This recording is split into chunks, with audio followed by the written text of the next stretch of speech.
All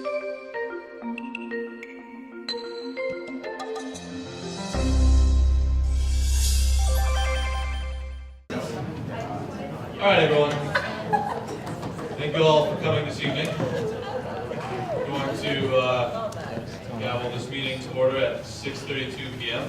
So here we are. All right. So before we get into attendance and all that sort of thing, many of you are new or have been reelected to seats that must be sworn in. So I'd ask all of you who just won an election, please stand up and raise your right hand.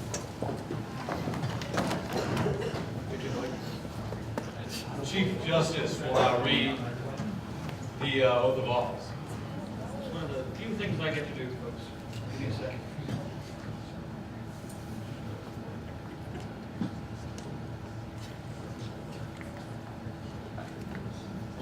All right. Repeat after me. I. State your name. Do solemnly promise. To uphold the Constitution. Bylaws and rules. Of the undergraduate student government.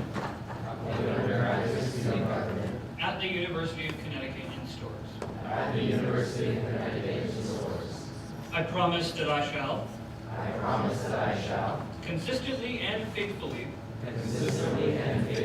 Earn the vote of the constituents. Whom I have been elected to serve. And represent. Finally, I shall maintain. A vigilant eye. On the welfare of the entire student government.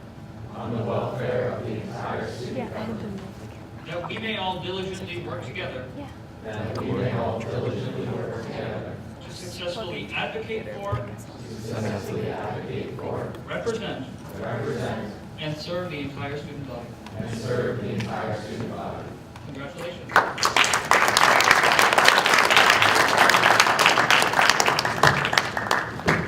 Well, congratulations to all you new senators. We will now move into attendance. First, before we move into attendance, is there anyone who'd like to make any public comment? Seeing none, we'll move into attendance. I apologize in advance if I mess up your last name. Nothing personal, I'm just bad with that sort of thing. But, all right. Senator Olivala. Senator Bonaventura. Senator Cannon. I should have clarified, when you do, just like say aye or here. Senator Kaplash. Here. Just like that. Senator Chapatwala. Senator Chitashulu. Senator Chidilabu. Senator Contreras. Senator DeMora. Senator Douglas. Here. Senator Earl. Senator Fernando. Senator Fodderwala. Senator Glasser. Here. Senator Goss.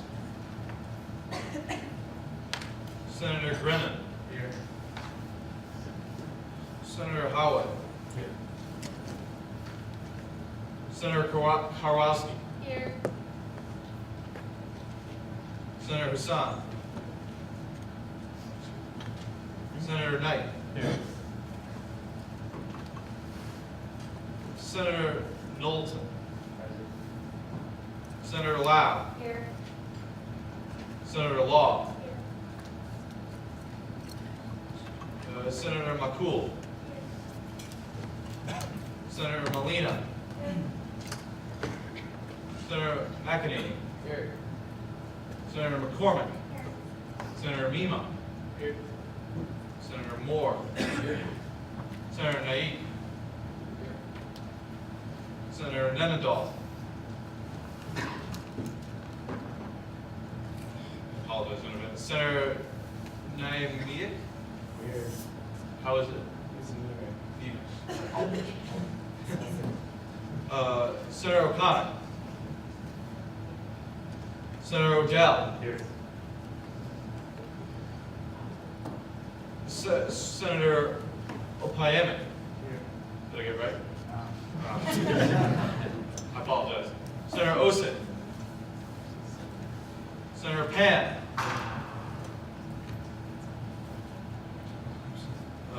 Senator Pratt. Here.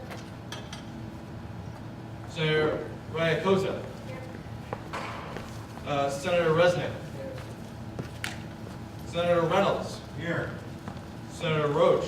Here. Senator Krasinski. Here. Senator Thacker. Senator Tiberio. Here. Senator Wursler. Here. Senator Wotina. Here. And Senator Zansowitz. Here.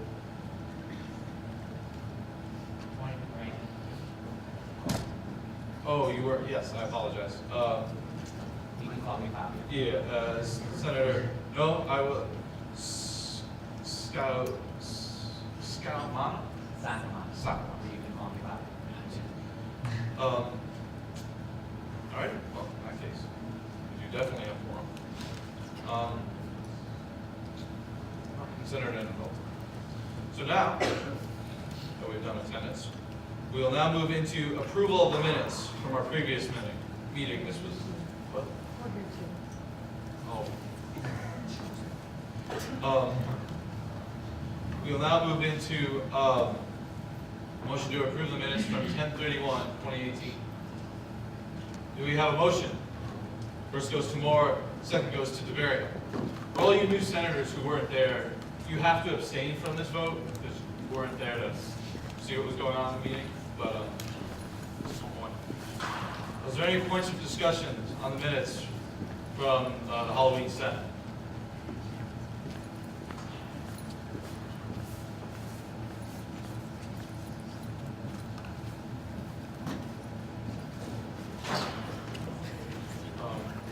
Is there any points for discussions on this motion? Seeing none, we'll move into a vote. All those in favor of approving the minutes from 10/31, please signify by saying aye. Aye. All those opposed, please signify by saying nay. Any abstentions? All of you, those who weren't there, raise your hand. If you weren't there, raise 1, 2.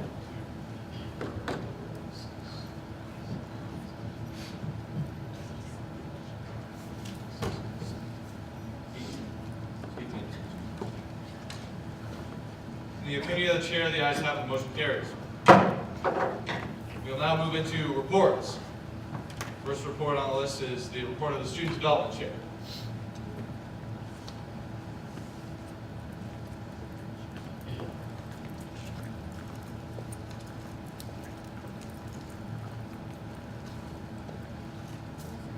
Yeah, I understand. You can turn it around so this.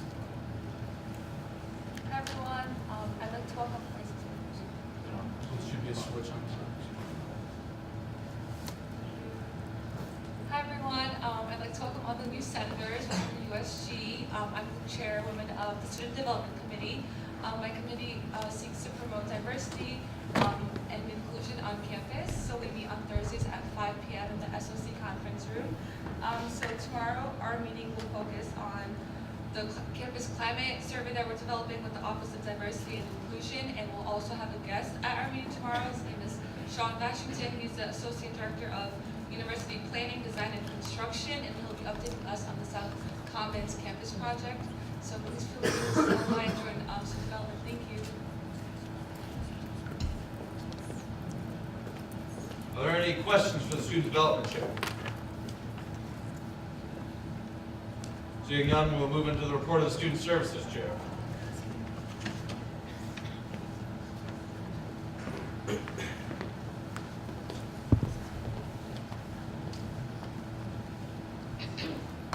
Hello, everyone.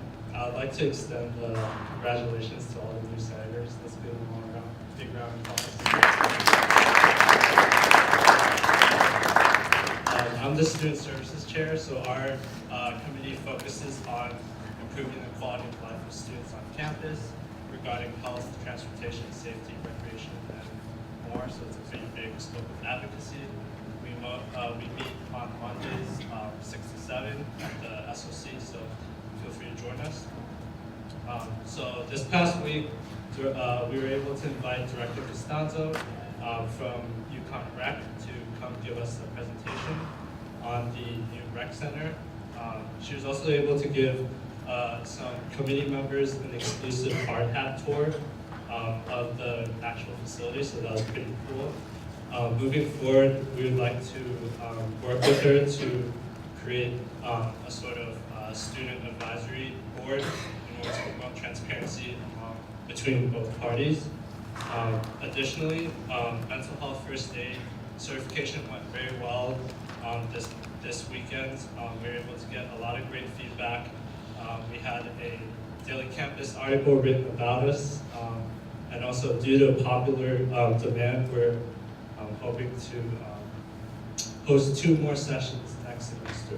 So that's something to look forward to. Next, a committee member and I were able to meet with Wellness and Prevention Services today to talk about a new public health flyer campaign in residential hall bathrooms in order to promote sexual and physical health literacy among students. They had something, this initiative in the past, but unfortunately 2 years ago, ResLife changed their policies and they were unable to follow through with this initiative any further. So we're hoping to bring that back, and we're hoping to invite ResLife to our next meeting in order to talk about seeing if we can change the policy to offer this service, or this resource for our students. Next, finally, we have a tampon time event on the Thursday coming back from Thanksgiving break. We're gonna give out 400 t-shirts, so it's gonna be a pretty big event for student services. Additionally, Sustainability Subcommittee will be hosting an event of their own that they are planning, which is a panel discussion event on that same day. I think they're talking about sustainability in the future, sustainable practices in the future. So, any questions? Any questions for the Student Services Chair?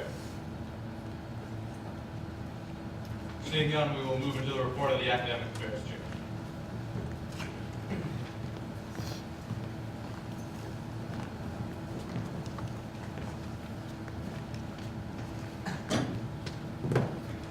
Good evening, everyone.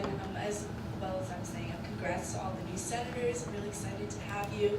So I'm the chair of Academic Affairs. And our committee's main goal and priority is just really promoting academic excellence in the undergraduate student body, really by connecting them with different opportunities and resources around campus. So yesterday at our meeting, so we do meet every Tuesday at 5 p.m. I'm in the SOC, the SOC. The SOC, yes, yeah, okay.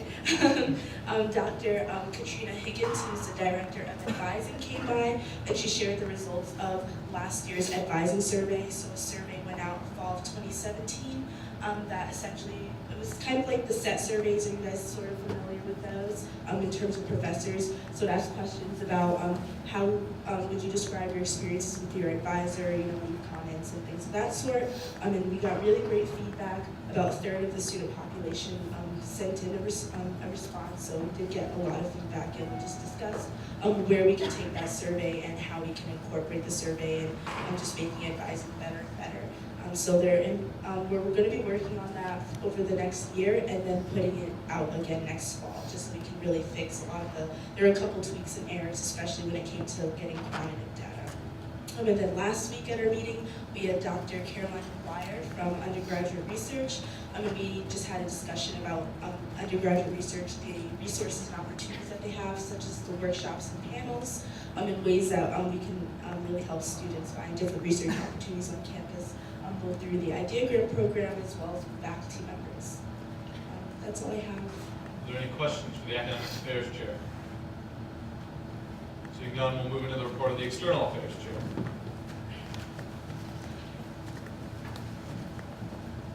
Awesome. Thank you, Mr. Speaker, and again, congratulations to all of you who are joining us as new senators. I'm looking forward to hearing your ideas and working with you in the future. My name is Damon Reynolds. I am the External Affairs Chair. Basically what my committee deals with is town and state relations with state leaders and town leaders. So what we've been working on lately is transitioning into next semester's initiatives. I know this past Tuesday, I believe last Tuesday, we had the midterm elections. There was a significant increase in turnout, 90% at UConn increase, thanks to Conperg and all of our collective efforts as student leaders. We got that to increase. In result, Ned Lamont was elected governor, the Democrat, and Susan Beisowitz, the lieutenant governor. For UConn's district, State Senator May Flexer will be returning, as well as Representative Greg Haddad. So we'll be working with them in the future on some of our initiatives and advocacy efforts that we have coming soon. In regards to that, I had the opportunity to meet with the Mental Health Subcommittee Chair, Dennis Mima, this week to talk about our plans for advocating for mental health services and resources through different modules and programs that we can implement at the university level. To help expand that, I'll be reaching out to Senator Flexer and Representative Haddad on that as well. We're also having more discussions with the new trustee-elect and trustee. Congratulations to Nandit Tumu on becoming the new trustee-elect. I'll look forward to working with him in the future on the future of the Board of Trustees and what we can do at the university level in regards to his position. But that's something else we'll be discussing there, as well as more election reform efforts. I know Senator DeMore had the opportunity and has continued discussions with the Secretary of State's office. Denise Merrill was also reelected, and we look forward to doing that in the future. Besides that, right now we're in a transition period in our committee. I've begun reaching out to several members of External Affairs to seek their interest on heading up some of our future initiatives, and also to gauge their interest on what we can do going forward. I know the next year will be very busy for our committee. We will be dealing with a new governor, a new administration, also the new trustee, and a new mayor of Mansfield. So I'm really looking forward to all the effort that they will put in and working with all of you in the future. That is it for my report. I will yield. Thank you. Are there any questions for the External Affairs Chair? Seeing no questions, we'll move into the report of the VP Chief of Staff. Seeing as there is no report, we'll move into the report of the President and Chief of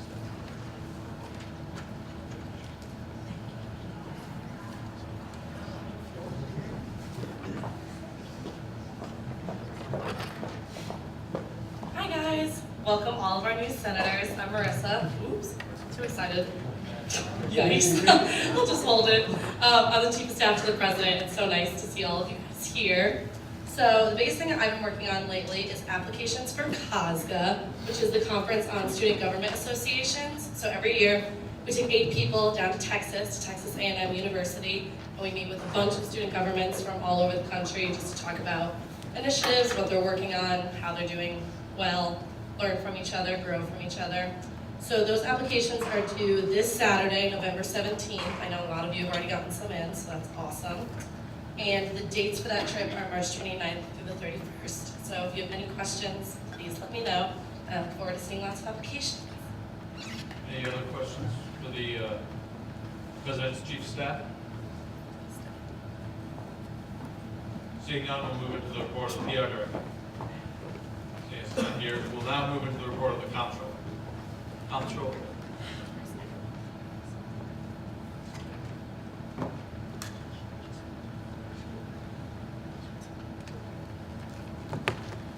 Comptroller Thakur is not here. We have received a report from her, and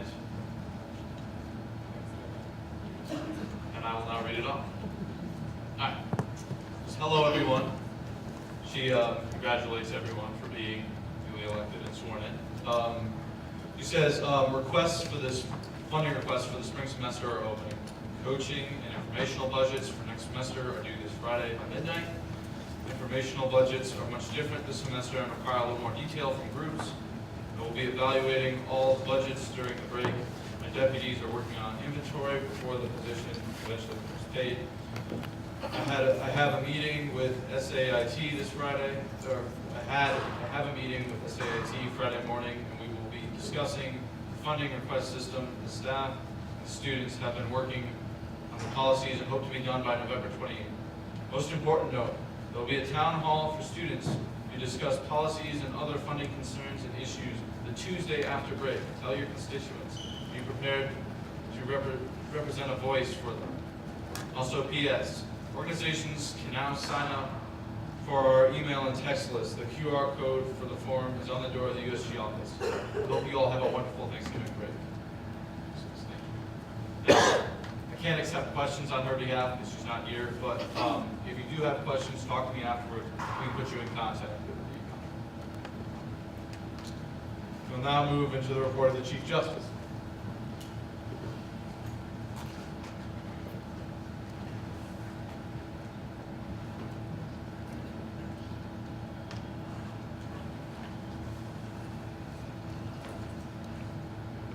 Hello, folks. Okay, so I've been up to, I guess you could summarize it as three things. One, special elections, those just concluded. We had some unfortunate resignations, so covering for that has been kind of messy. So if you were the recipient of any of that messiness, apologies. But otherwise, turnout was pretty good. We set a target to get 20 seats filled. We got 23 seats filled. So all in all, I think it turned out really well. Big shout out to Omar, the PR director, Josh, for helping me out on that initiative. Okay. Two other things I'm working on. One, I'm creating an inventory system to manage organizations, sanctions, and inventory for our funding operations. So we just ordered a server that should be here pretty soon, and development work should start over break. Target for completion is the end of the semester. Other thing I'm working on is with Priyanka, the revision of the funding policies. So we're looking at the policies from scratch. We're revising all of them. This has been an operation that I've been involved with for about 2 years now, and this particular rewriting operation is a continuation of efforts that were started last semester. So those things are happening. Are there any questions? Any questions for the Chief Justice? Fine, I'll yield. Seeing none, we will now move into the report of the Vice President. Seeing as there is no report, we will now move into the report of the President.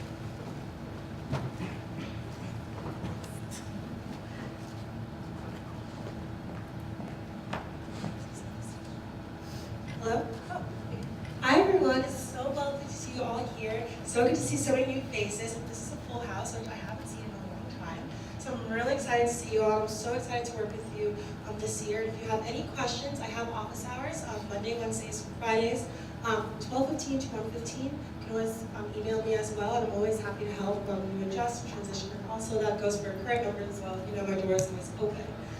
So we had a lot of things going on in the past week and a half or so. So we had a few meetings with SAIT and UITS to revamp our website. We finally are getting the ball rolling on that, and the timeline for that will be from about next week to the spring, beginning of the spring semester. So hopefully you'll be seeing a new website from us, because right now it's a bit clunky. It's very hard to navigate, so we're hoping to get that up and running and really have students benefit from that to be able to access our funding policies and things like that. So that'll be really fun.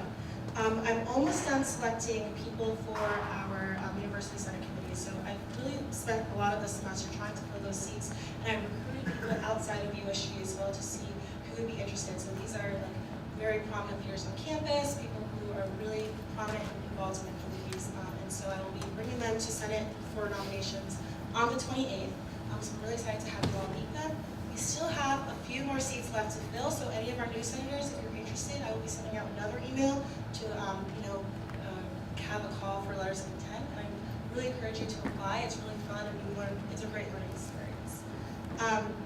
I'm working on the student activity fee budget with Bianca, so that's due on November 30th. So every year we are supposed to present a budget about how we are spending our student activity fee money. So we got the numbers from last year, and we project for the next 2 years or so. So that's a big task that we have to deal with. So I'll be spending Thanksgiving break working with numbers, which will be really fun, right? Next thing is the Board of Trustees survey. So this morning I sent out an email in regards to the proposed changes to certain Board of Trustees committees. So this will be in regards to financial affairs and to the student life committees. And so if you could just fill out that survey, that'd be really great. It's for our current student trustee, Christine Savino. She'd like to get student feedback in order to make adequate proposal changes so that we can see what we can do in reallocating those seats for other committees that students would be great for. And I am working on a new initiative for courses and curricula, so I currently serve on that committee. And that committee really works on improving curriculum, new classes for the new semesters coming up. And one class I would love to bring back is a senior seminar. So a lot of students have come to me saying that they do have a hard time with the transition from junior to senior year and into life there after college. And so there was a class called a senior seminar. It was offered as a unit class. And about 200 students were enrolled in the past 2 or so years. Or I think the last time they offered it was about 2 years ago, and because of financial reasons, a little bit of departmental changes, it was moved. So because of that, I think it's a great way to really help students in their transition from junior and senior year to post-grad would be having this class be offered. So I will be speaking to courses and curriculum meeting to see what we could do with that. If anyone has any feedback about your current experience here in preparing for your postgraduate experience, please let me know. I would love the feedback to bring to the committee. If you have any other ideas other than the seminar, that would be really great as well to have. So yeah, that's all I have for now. There's a lot more things coming up, but these are the main things from the past years. Any questions for the president? Seeing none, we move into Ryder. No? Heard it over and over again. Once again, I want to congratulate all you new senators for being in here. We especially appreciate you coming in during a special election in the middle of a semester. It means a lot to us. Looking forward to working with all of you, coming forward and making sure that you have a chance to express your ideas and your passion. To that end, over the course of the next couple of weeks, me and the rest of Senate leadership, which is the body that serves under me, to help train senators, they are going to be working to make sure we have individual one-on-one meetings with all of you, just as we did with all the current senators, to make sure you all feel comfortable with us. You can reach out to us if there are any concerns.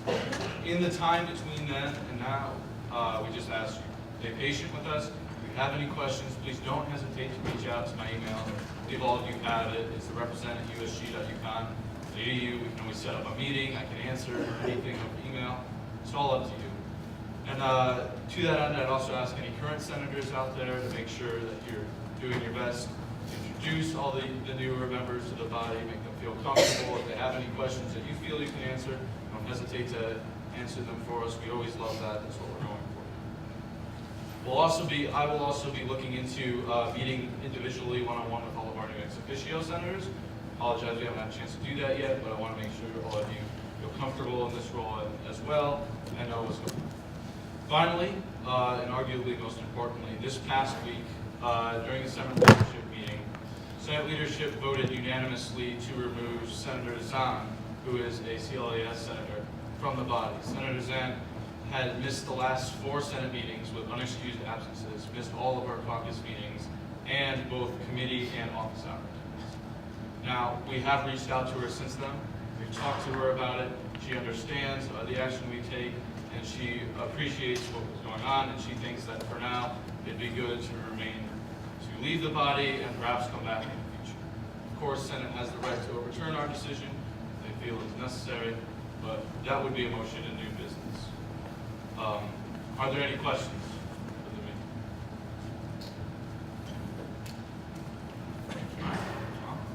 Seeing none, we'll now move out of reports and into old business. First item on the agenda for old business is a joint resolution regarding attendance-based grading in lectures. Is there a motion? Motion goes to Zansovitz, second goes to Moll. Okay, now we're going to move into discussion.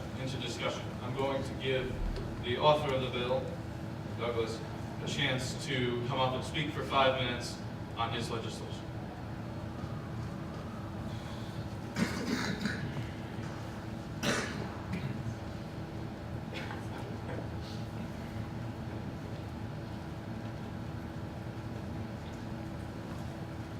Thank you, Mr. Speaker. For those of you who might not remember, last week we considered this piece of legislation. At the time, the Senate didn't feel like it was in a completed version, so we moved to table it till this Senate. Unfortunately, because we chose to table it instead of referring it, couldn't actually change this version of the document for procedural reasons.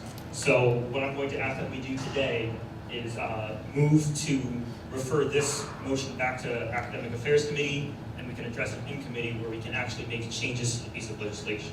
That's just a procedural oversight on my part when I asked to table it last time we met. You yield? Right. Is there such a motion? So moved. Motion goes to Glassell, second goes to Fernando. All right, so the motion on the floor to be considered now is whether to refer this bill to the Academic Affairs Committee for reconsideration and to be revised. Is there any discussion to be had? All right. Seeing no discussion, we'll move into a vote on this motion. All in favor of recommending this bill or moving this bill to the Academic Affairs Committee, please signify by saying aye. Aye. All those opposed, please signify by saying nay. Any abstentions? In the opinion of the chair, the ayes have it, the motion carries. All right, that bill has now been referred to the Academic Affairs Committee. We'll make sure that behind the scenes is brought up. Next item, now we will move into new business. First item on the agenda is veto override regarding a bill concerning the amendment to the USG bylaws. So for those of you who weren't on our last meeting, we passed a piece of legislation. Our last meeting, President Pia has chosen to veto it. We will now give her 5 minutes to express why and go into a discussion on it.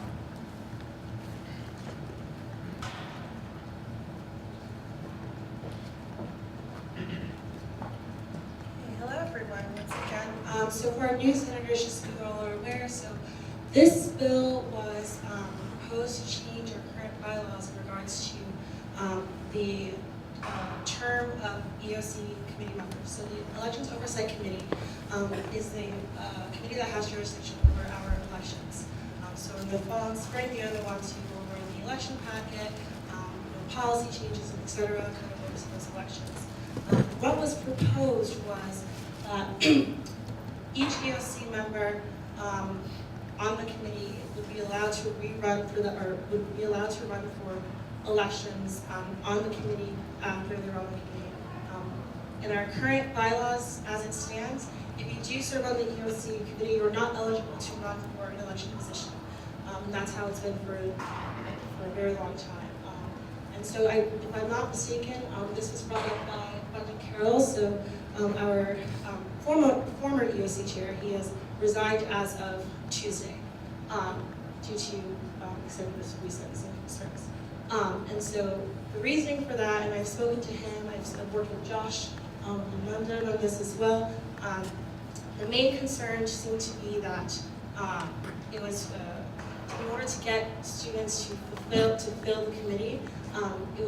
It would give them more of an incentive to be on the committee if they were allowed the opportunity to run in the elections. Now, when the bill was originally presented, I didn't feel that it was presented well. The arguments that were presented both on my end, because I was not here, and both on Brendan's end, I did not feel that they were adequate enough for the body. I believe that there's more factors, there are a lot more factors that go into this that I think are important to bring up to the table. And that is why I initially vetoed it, just so that we can have the opportunity to have me here to explain my end in person, and just to have give you the full scope of why this is in place and why I think it is necessary to keep it as is, the bylaws as is. And so, the number one reason why personally I feel that the bylaws should stay as stands is because many people do enter the organization knowing that what they want to run.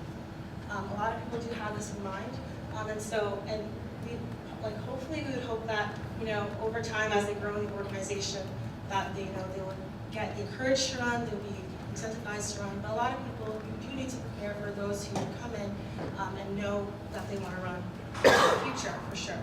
And if you allow EOC members to run for election when they are on the EOC committee, you can incentivize people to dictate how the election is run essentially.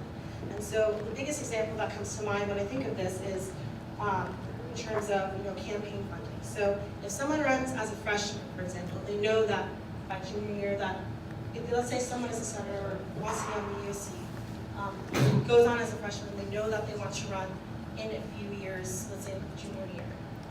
They, along with, let's say if they decide to pass a policy where they increase campaign funding to, let's say, $1,000 or so, that will eventually, that could benefit them if that's the intent that they have. And so, again, it's kind of like a checks and balances thing. We really just want to make sure that,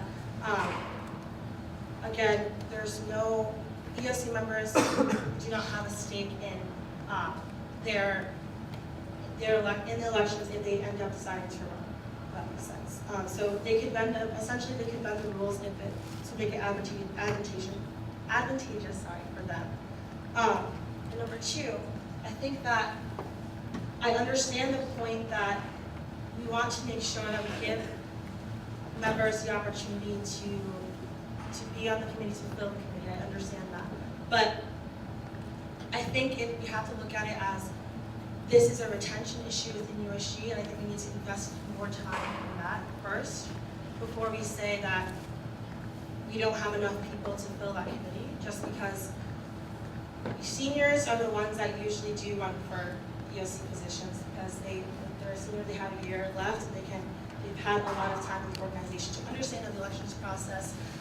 And so because you cannot run again, it's more, people will think, okay, I'll run as a senior, and I'll spend my senior year doing that. If someone would like to run, I mean, this year, most of us Senate body is new. There's very few seniors who are left who can serve on the EOC committee, which is why we do have a hard time filling that spot. So I understand that, but I think before we can go and change the bylaw. Your time has elapsed, but I will say that the chair would look favorably upon a motion to extend the speaker's time by 2 minutes. There's a motion, we have a second. Second goes to vote. All in favor of the motion to extend the president's time, please signify by saying aye. Aye. All those opposed, please signify by saying nay. Any abstentions? All right, in the opinion of the chair, the ayes have it, the motion carries. President, a few more minutes. Sorry, so I'll be quick. But essentially, I would just like to take the time to look at that aspect and figure out the retention issue and see how we can get students to be here in the organization for long and to prepare them for these positions so that they can serve us well in that capacity, because elections are so critical, they're so important. So that's what I would like to do before we look into potentially changing the bylaws in this way. Now, again, I understand that people might disagree with this, and so I have spoken to Josh, and then I spoke to Krista O'Brien, our USG advisor, to see what, and she deals with our elections very closely, and so I'm trying to figure out a compromise in order to meet both ends. And one thing that I came up with Krista a few months ago, back in the summer when this was initially discussed, was allowing EOC members to serve on the committee, for their term.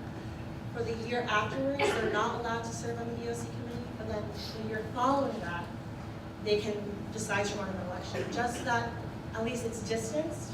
You have time away from being on the committee and serving, and you have the opportunity again. I definitely understand both sides, but I think definitely because of the various different factors that play into it, it's very complex. And I can understand, for senators, new senators especially, it's very hard to understand the scope of the EOC and how elections work. But that's why we want to take the time to make sure that the people serving on this committee are people who have grown in the organization, have been in the organization for a long period of time, and so that elections are run efficiently and adequate. So I'd like to give my time.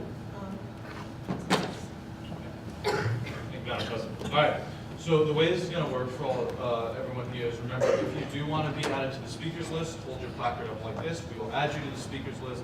Everyone will have 2 minutes to speak. Does that make sense? All right. First on the speakers list is Senator Douglas.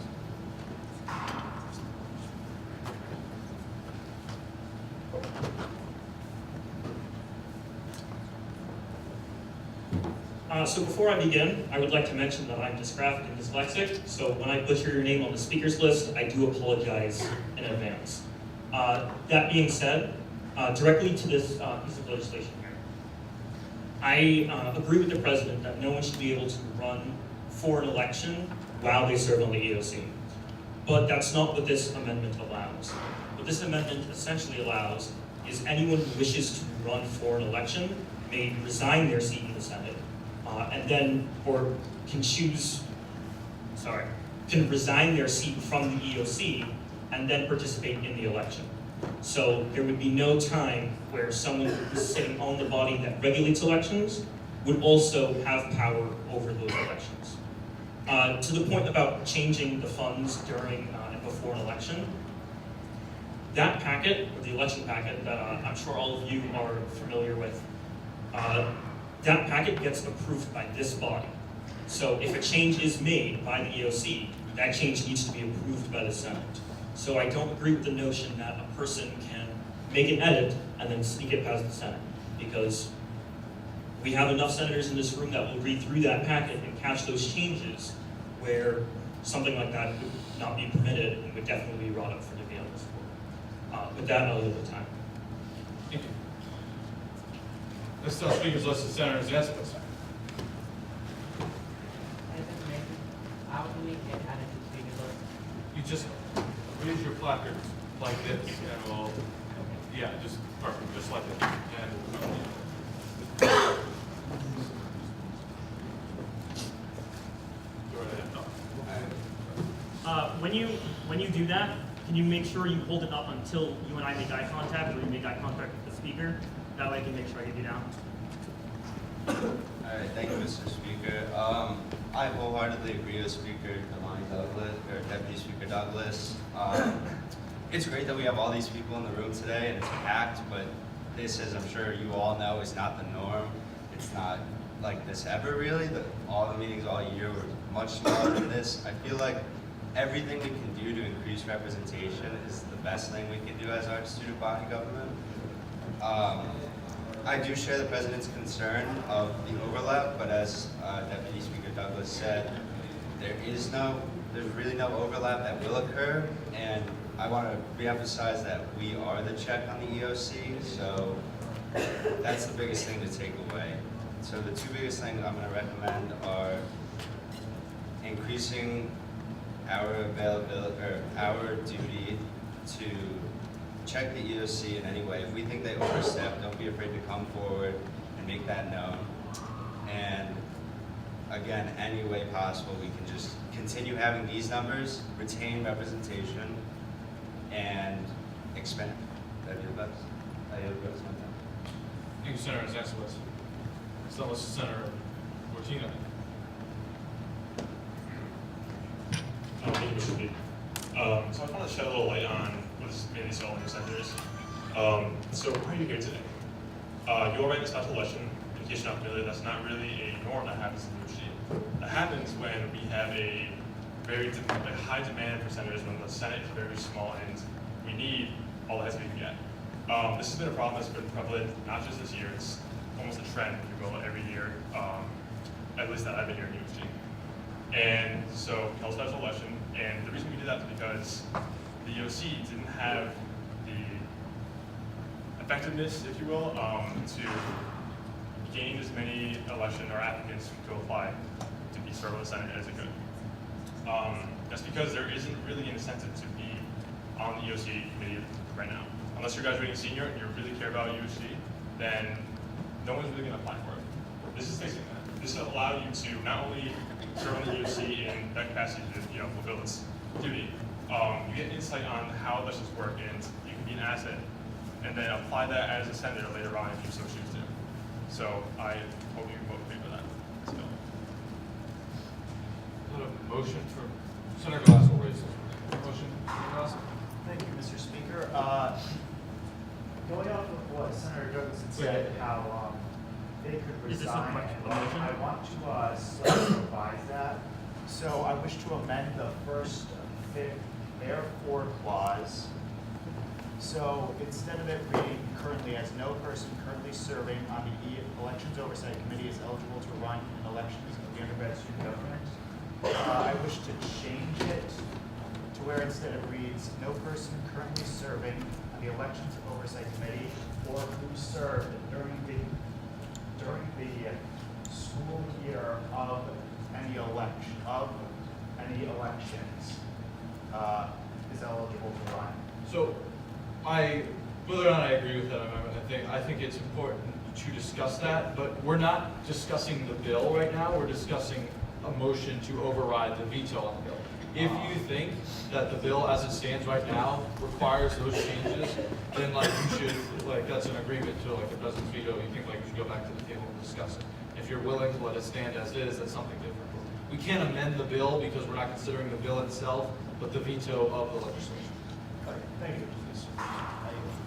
Senator Zansowitz, did you have a motion? Yeah,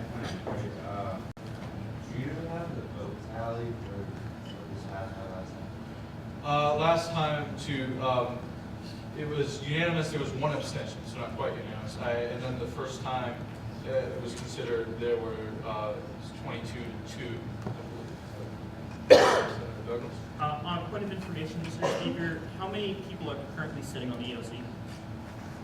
0, since the EOC chair resigned this last Tuesday.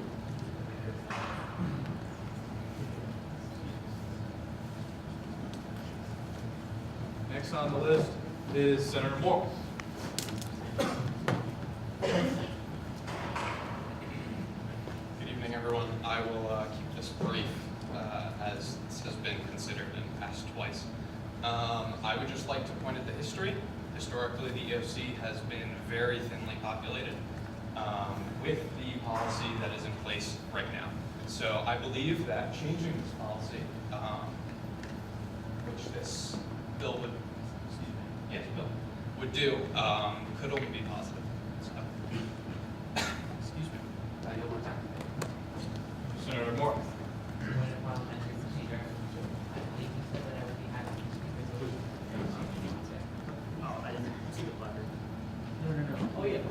Yeah, I acknowledge, I forgot to point out, I apologize, but we did get, all right, so MEMA should be before Copland, and, yeah, I apologize, that's a communication error, and then, Fabio should be, between, I apologize, the stand gets in the way, but things more,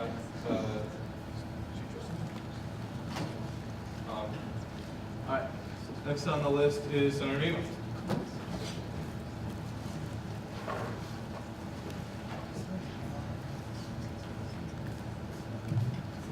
Hi everyone. So I wanted to make a couple points about this, sort of addressing Deputy Speaker Damani's point about how nothing really gets by the Senate. We would be able to see if anything was fishy going on in the EOC packet.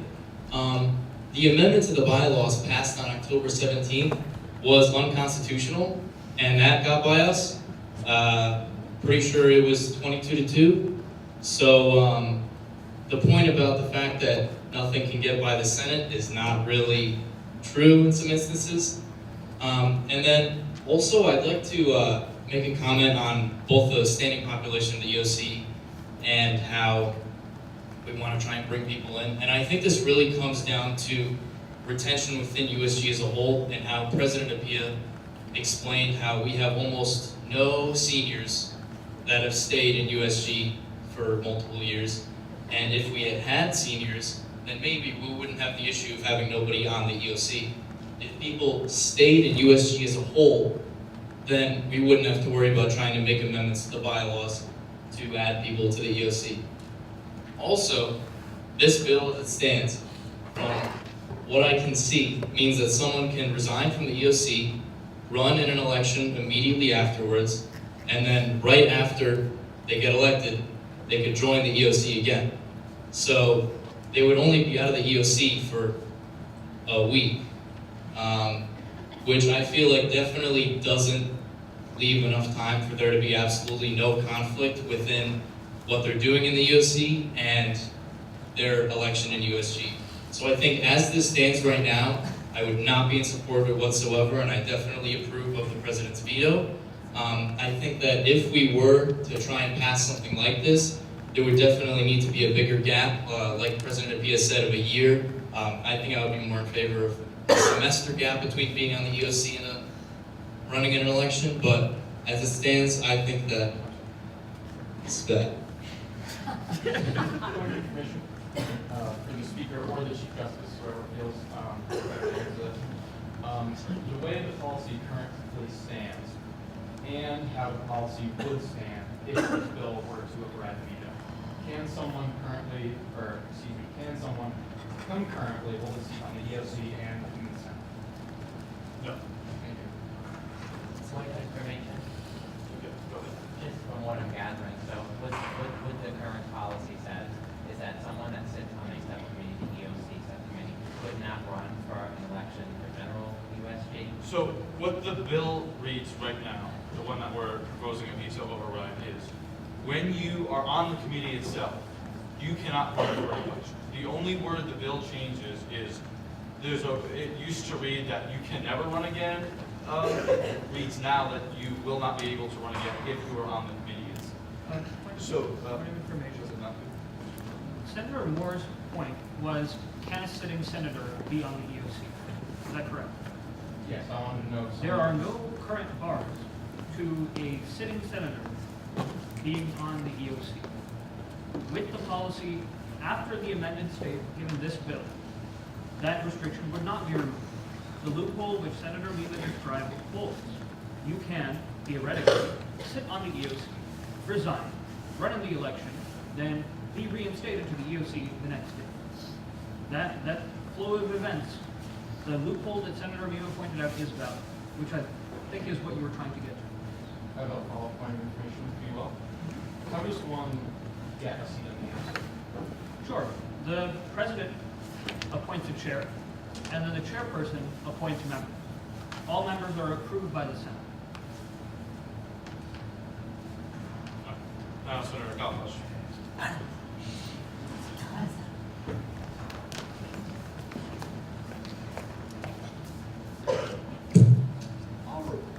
Hello. All right. So I'm Senator Kaplash. For those who don't know, congratulations to those new senators.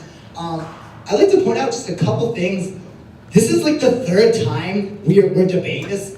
Twice. Oh, sorry. I'm loud.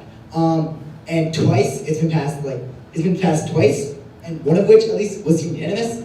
I'd also like to point out there's 0 members on the committee. So if we want to do anything to make the elections and turnout for USG better, there's little we can actually do.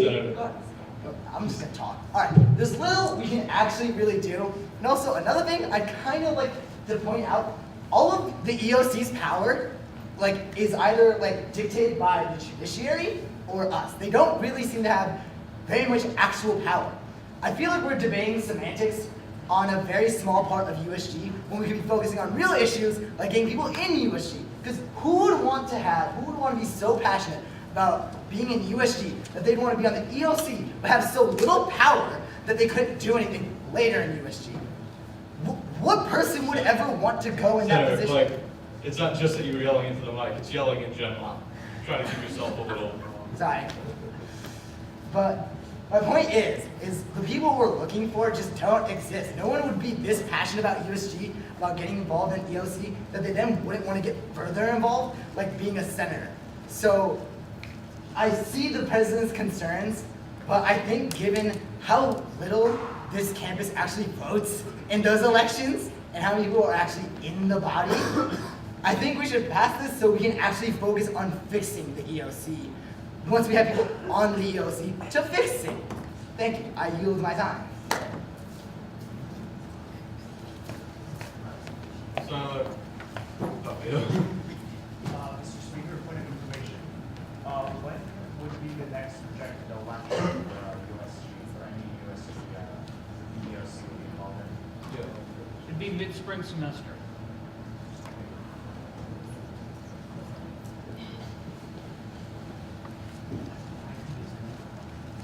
You don't have to. Okay. Feel free to. All right. Hi, everybody. So my name is Senator Fabio, I guess. Don't call me by my last name, please. I'm very happy to be here and to be working with you all in the future.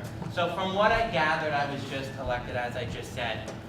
It sounds like President Apaya is trying to set a precedent. And what that precedent is trying to say is that someone that sits on the EOC subcommittee right now would be prevented from running in an election in the future. She's setting that precedent by vetoing this bill, which seeks to change that.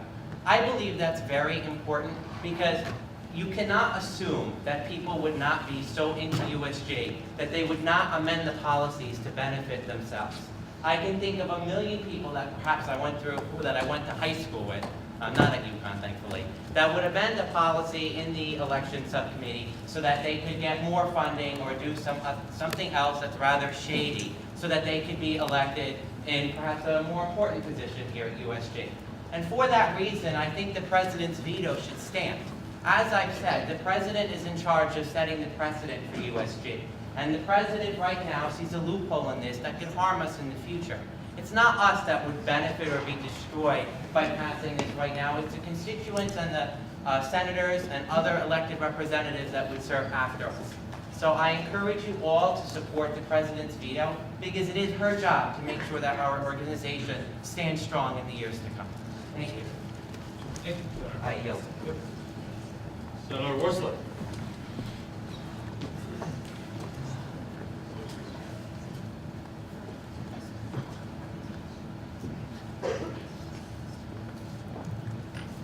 Good evening, everyone. Thank you, Mr. Chair. From my understanding, it is the purpose of this body to encourage the undergraduate body to participate in undergraduate student government. And I feel that making it easier for people to participate in government they wish to be a part of should be like on our agenda. And coming from someone who's tried to recruit as many people as I could in this recent special election to get people in this body, I know how hard it can be. And I feel that this bill would make it easier for people who have an interest, a legitimate interest in serving the undergraduate student body, and we're keeping them from pursuing that. And I would hope this body votes to override this veto. I do understand the concerns presented by the president. I appreciate it 100%. We need to make sure there is some sort of oversight there. But as of right now, the EOC, the Election Oversight Committee, as stated many times, has 0 members. And as of right now, it's a negative effect. And it means that the responsibility of the EOC was kind of forced upon the Speaker and upon the Chief Justice. And that's not their responsibility. They have many responsibilities in doing the job of the EOC when no one wants to be on the EOC. And that's a problem to me, and that makes us ineffective as a body when trying to run a special election. And if we're trying to be more effective as a body, encourage more people to join us, then this is something that I believe needs to pass. While at the same time, of course, encouraging fair and free elections. Yeah, the previous question, I did I'm actually going to rule that out of order. I appreciate where we're going on this, but I think that the fact that we have a bunch of new senators here who haven't heard these arguments before, and the fact that this is something that's very important is what? The fact that okay, all right. So a lot just happened. So there was a motion to move to the previous question, which is a motion to end debate. I ruled that out of order because I feel that everyone should get a chance to speak. The senators are now choosing to appeal my decision. This motion requires a second. Okay. So. Point of parliamentary procedure. How many votes in this body does it require to appeal your? Yeah. So you got to require 2/3 of you to vote in favor of overturning. Is this, can we talk about the appeal? Yeah, so now we're in discussion on the appeal itself. I'm actually going to go first because I get a chance to defend my decision. I feel that the fact that we have a bunch of new senators here who have not had the chance to hear these arguments, and the fact that we, for the first time, have everyone here who will supports it and opposes it, means that we should continue to debate on this. I think that this is something very important, and that the length of the speakers list is fine. I'd rather have more people speak than not enough. So Now we'll move into the speakers list. Justice Newman.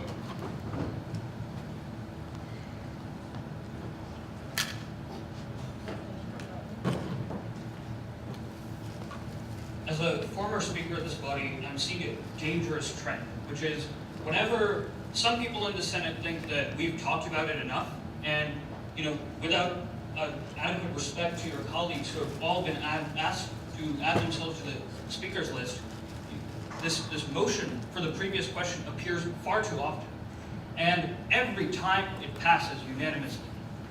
What that says to me is that senators don't care enough about two things. One, the thing that's on the floor, and the second thing is the voices of your fellow senators. And you think that just because you're tired of listening to people talk about this, you should then go and stop all of them from talking about this. The motion for the previous question does not even permit debate on whether or not you should call the previous question, which I guess is part of the point. But at least have some sense of respect for your fellow senators and the respect that they might not have gotten the chance to say what they wanted to say. There are many times when people who were on the speakers list after a motion for the previous question was called, talked to me about how they really wanted to say something. They really wanted to bring up a point. Moreover, this is on a veto override. The president presented her initial concerns. You all responded. Some of you responded in favor, some of you responded against, and have not even given her the chance to respond. Don't you think that the president, the one who put the veto through in the first place, deserves that chance at the least? Vote no. Do not appeal the decision of the chair. Thank you. Next on the speakers list is Senator Mima. Senator Koppel. Is that a motion? Point of information, or actually I think it would be a point of parliamentary procedure. I'm sort of confused by how it says we vote on this. It says majority sustains the speaker's ruling for an appeal to the decision. So if we vote yes, does that mean that we want to uphold the ruling, or we want to vote appeal? Okay, this is a little interesting bit here. Okay, so For the new senators in the room, on the back of your placards, there's a guide to Robert's Rules. So if you take a look at that, you can see what Senator Glassell was pointing out and what the rest of the senators are using to refer to figure out whether we need majorities or supermajorities. Okay, so this is a special kind of vote. If half plus one vote to revoke the decision of the chair, then it's revoked. If less than half of the people want to appeal the decision of the chair, the decision stands. If you vote no, the chair's decision stands. Does that make sense? So then this is what happens after. There's two outcomes to this vote. You can either appeal the decision of the chair successfully, which puts us into the vote on the previous question, which then needs a 2/3 majority to pass. If you pass both votes, we go immediately into voting on the veto override without entertaining any discussion. If you vote no and you do not appeal the decision of the chair, we go back to the speaker's list and you allow your colleagues to speak. Oh, yeah. All right. Now Senator Koppel should speak on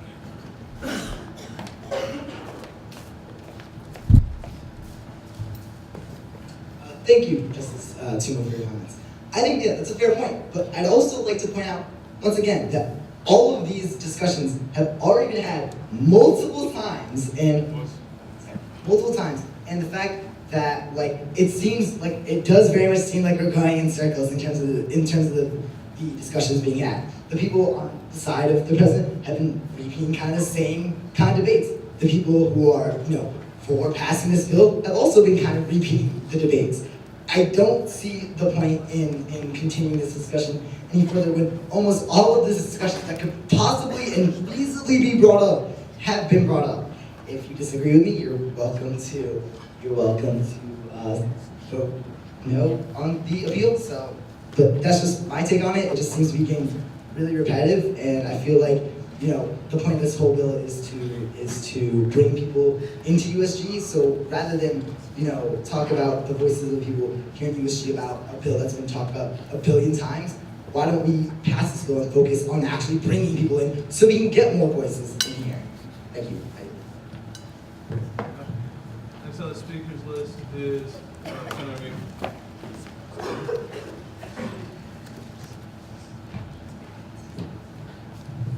Hi everyone. So I'd like to make a point about Senator Kaplash's comment about how we should end this because we need to bring in new people. What's the point of bringing in new people if we don't allow them to speak? Look at the amount of names on the list. Look at how many people haven't even had the chance to say what they think yet. And ask yourself if you think that all of their voices should be silenced. I think that we should absolutely not appeal the decision of the chair, and I think that you guys should all vote no. Senator Bobby.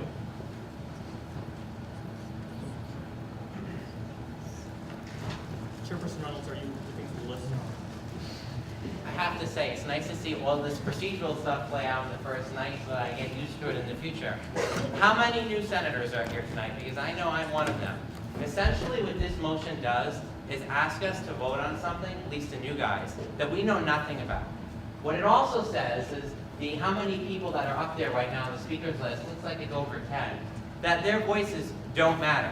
Now we're concerned about attracting more people to come and serve in USG, yet what this motion is trying to say is that we don't want to discuss this anymore, perhaps because we're tired or we've heard it over and over again.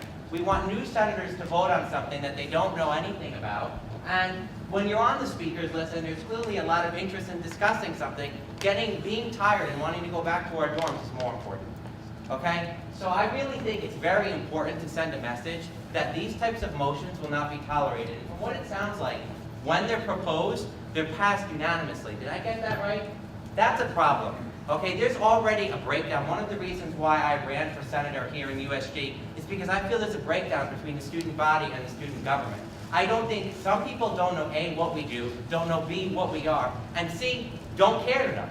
And perhaps one of the reasons is because we're trying to table discussions on things that are important because we all want to go home and go to sleep. Okay? So please, again, going back to setting a precedent, we need to set a precedent, perhaps for the next semester, that these types of motions are not going to pass. So please, vote no. Thank you. Thank you. Mr. Speaker, seeing that this body often gets lost into debate on our procedure, I move the previous question of appealing the decision of the chair. That is possible. All right, so there's a motion. Is there a second to that? Senator, seconds that motion. Wait, I just want to clarify something. So this motion to the previous question is forcing a vote on the motion to appeal the decision of the chair. If you vote yes on this, you need a 2/3 majority. If this passes, then we'll vote on the motion to appeal the decision of the chair. All of the debate we've heard just now was on that motion. Does that make sense to everyone? So right now, you're saying, I think we've heard everything on appealing the decision of the chair. Yes, yes, okay. I'm looking at that row specifically because a lot of you guys are new and I want to make sure you guys understand this. Is that kind of clear? Okay. Yeah. They're voting on the motion to vote on the appeal. No, they're voting to close debate on the motion to hear or to appeal the decision of the chair. Okay. So we're trying to say, all right, we think everything's been said on the motion to appeal the decision. We want to vote. Does that make sense? This isn't the appeal vote? So No, if this you is vote the yes appeal on vote. this, then we can vote on the appeal vote now, as opposed to exhausting the speaker's vote. Make sense? All right. Yes, yes? Okay. Okay, I mean, I'm seeing a couple confused faces, but. That's just the nature. All right. So we're going to move into that vote now, okay? All those in favor of moving to the previous question when it comes to the appealing my decision, please signify by saying aye. Aye. All those opposed, please signify by saying yay. Any abstentions? The opinion of the chair, the ayes have it, the motion carries. One abstention from Senator Glass. The opinion of the chair, the ayes have it, the motion carries. All right, now we will be voting on whether or not to appeal my decision. So if you are in favor of appealing my decision and moving to a vote on the previous question, for the veto, you vote in favor of this motion. If you think that we should allow the rest of the speakers list to talk, then you should vote against this. Does that make sense to everyone? So after this, if you do appeal, you would then have to vote on a motion previously. Yes. All right. Does everyone understand that? Okay. All in favor of overturning the decision of the chair, please signify by saying aye. Aye. All opposed, please signify by saying nay. Nay. All right. So division has been called. So when we do voice votes like this, if you feel that I can't accurately call the vote based on that, you can call division and it forces standing vote. All those in favor of overturning my decision, please stand.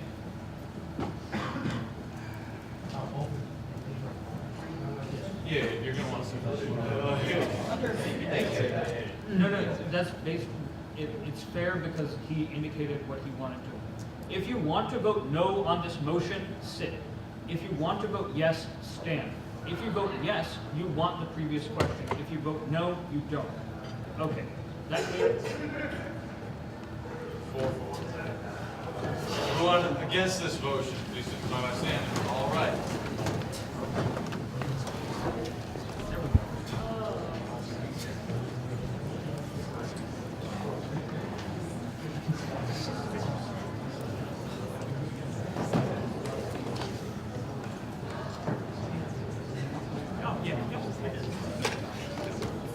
All right, 38 against.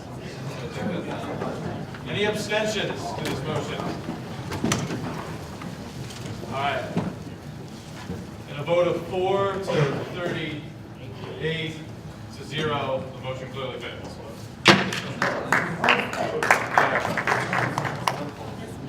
Now we're going back to the speakers list. Point of parliamentary procedure.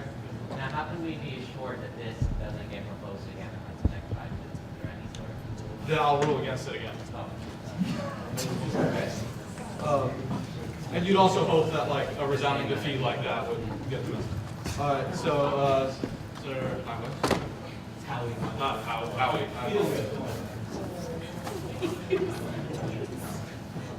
I'll give the mic because I'm loud. First and foremost, good evening, everyone. It's so nice to finally meet you all. Some of you longtime friends, some of you new. I'll get right to the point. I wholeheartedly agree with the Madam President's veto for a couple of reasons. I know she's already mentioned the matter of conflict of interest, which is imperative for any governing body to avoid. However, I'd like to raise a new argument. Hopefully this one doesn't get too repetitive or bore you. It's a matter of commitments. We've all worked very hard to fill these seats. I know my good friend Ethan Wilson, for example, worked very hard to fill an entire row with brand new senators. I know when he chose those people, he chose them for their commitments. We don't want people on the EOC who are going to serve there until they fancy becoming a senator or the other way around. Why? For one thing, we want to make sure that they're fully committed. We took an oath to ensure that. But it's also a matter of stability. Resignations are the worst thing that can happen to us because someone just pulls the rug out from under us and now we have to fill the seats. But if people are going to be incentivized to resign from the EOC so they can become senators in USG, we're going to see a lot more resignations and we won't be able to actually fill the EOC with people who are A, committed to the position, and B, will we have a stable enough subcommittee to do their job. It's simply a matter of what we want for ourselves. Let's keep in mind all of USG's priorities, providing a stable governing body for as many students as possible. And for this reason, I fully support the Madam President's veto. And again, I must stress, we need more time to discuss this because there is an entire row of people who haven't heard these arguments. And correct me if I'm wrong, Madam President, but this is the first time that she's been able to actually defend her own veto. And so that's critical for us to hear as well. Thank you all. I look forward to meeting and working with all of you. It's so nice to finally be here. I am my time. Thank you. Senator DeMora.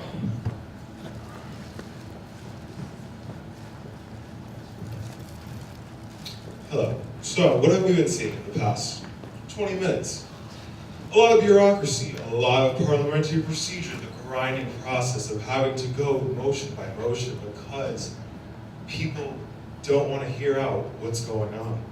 So we have Madam President, who I fully support in this effort, because as we've talked about, on and on, about, everyone wants to talk, oh, yeah, we want people to be on the EOC, we want people to be on the EOC. This isn't really the best way to go about it, and the best way of performing it is to just, let's just go override this veto and let's hope that what we got works, and ignore everyone else that's new coming in. And besides that, I think the loophole that was mentioned before is possibly the most unbureaucratic thing that's happened tonight, because that would allow people to just, join EOC, get off, run an election, go back on. And I think it's important to hear what President P has to say, so I'm going to yield my time with her. You can't do that, but she's also next on the list. Yeah, that's right. Oh, you meant yield it back to me? Yeah. Oh, yeah. All right, so you can yield to anyone, right? I have to decide whether or not I'll allow it or not. I can tell you the frame, I usually look to like undergraduate students, so the people we really want, like if you want to yield to the person in the audience, that's one thing. But that's something, it's up to me to decide that, but otherwise. You can, actually, that's something we've done recently. If you'd like to say, all right, like I've said my piece here, I'd like to answer questions on this, you can yield the questions and ask them. All right. I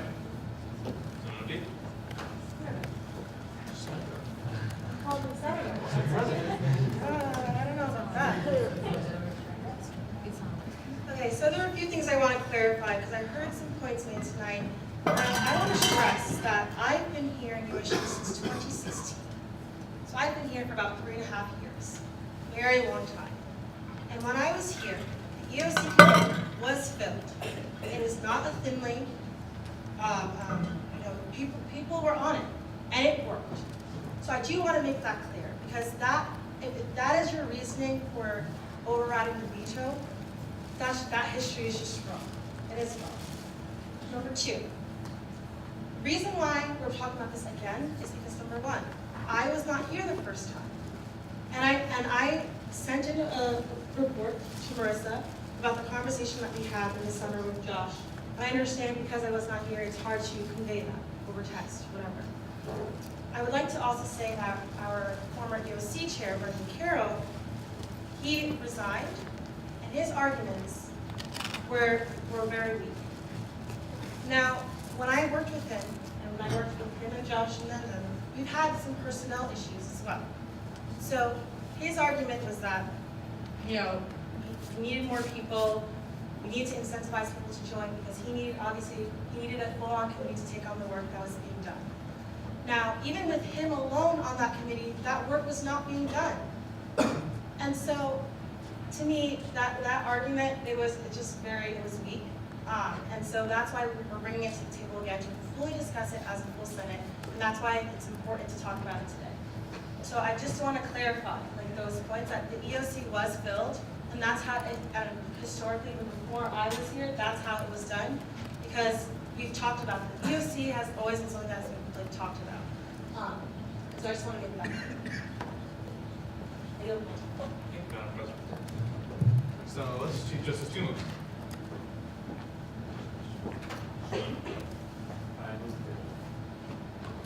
Can't table a veto. I'm going to rule that out of order. Like the procedure on this is all very new. We've never attempted this sort of thing before, but you can't table it. All right, so I want to accomplish two things. The first thing I want to do is tell you more about the EOC, because I think that's a major gap of understanding for new senators. Is that roughly correct? EOC stands for Elections Oversight Committee. They're a body that was created in the bylaws, and their purpose initially was to set and revise election policy and oversee the running of the election. What does that mean practically? It means that they produce an election packet prior to every spring or fall, the election packet that you all used to get here, right? That election packet contains policies. Those policies used to be approved by the EOC. The EOC would write the policies, submit them to Senate, get them approved. Then, when candidates submitted a petition of interest, the first form you sign out, or you signed without the 50 signatures, that form would go through EOC, and EOC would send that form to student activities. Student activities runs an eligibility check, make sure that you're actually an undergraduate student, and then sends it back to the EOC.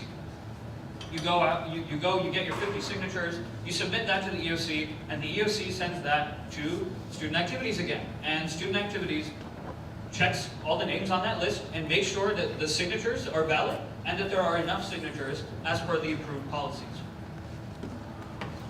The next thing that happens is campaign violations or grievances.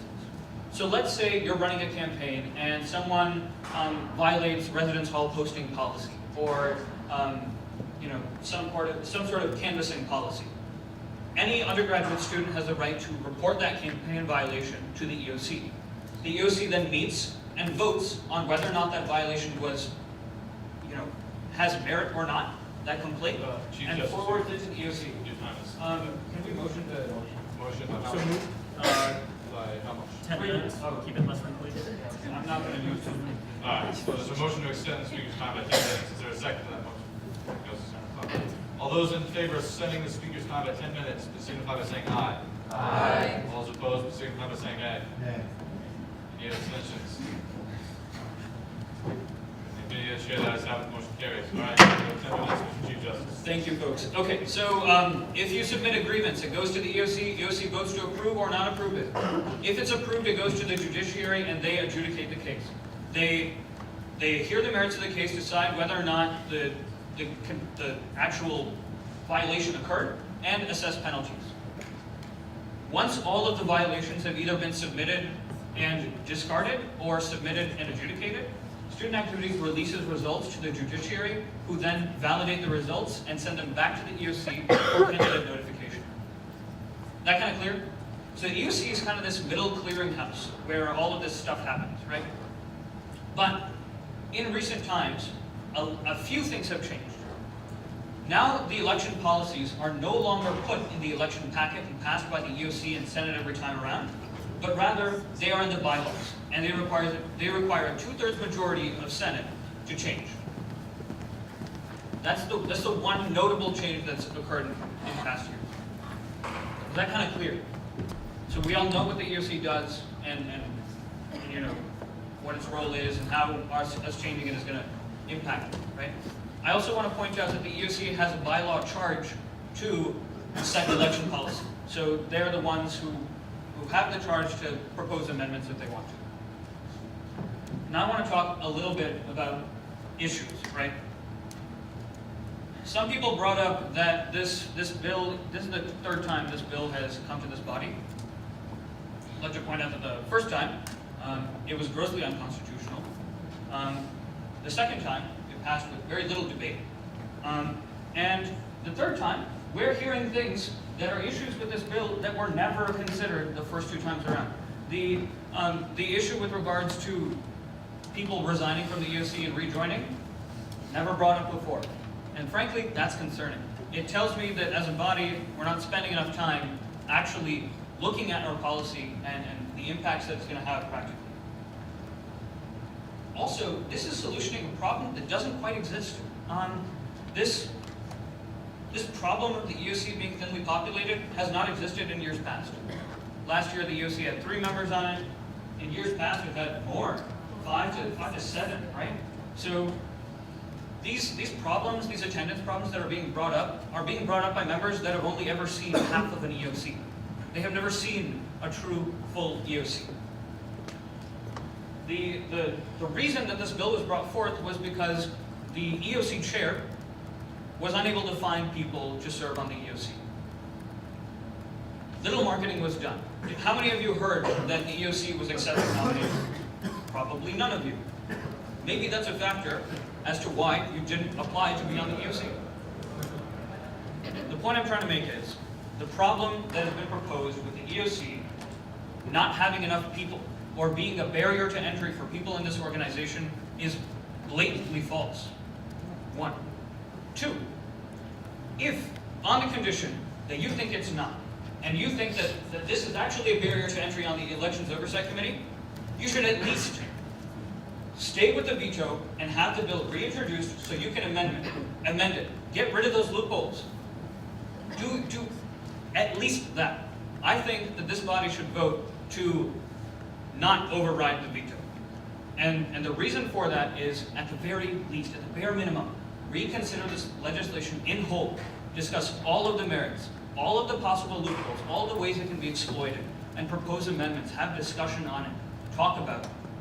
Then, once it's more thoroughly hashed out, once it accounts for all the potential issues, go ahead, approve it.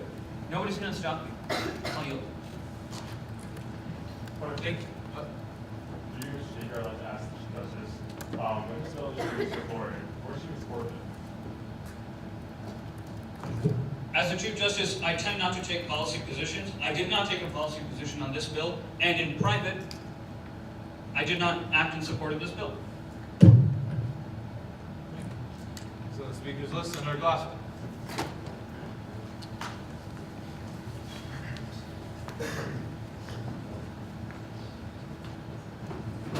All right, thank you, Mr. Speaker. So I think most of the points that I was going to hit upon have already been stated, but just really quick, I want to go over first the Elections Oversight Committee is not going to be another election until the spring semester, as Chief Justice Tuma pointed out. So we have the time to allow this veto to be accepted. So vote no on the veto override. Send it back, get it revised, fix the loopholes, bring it back here, and then approve it. And we still will have time unless the people who revise it are grossly negligent and fail in their duties, which I do not anticipate happening.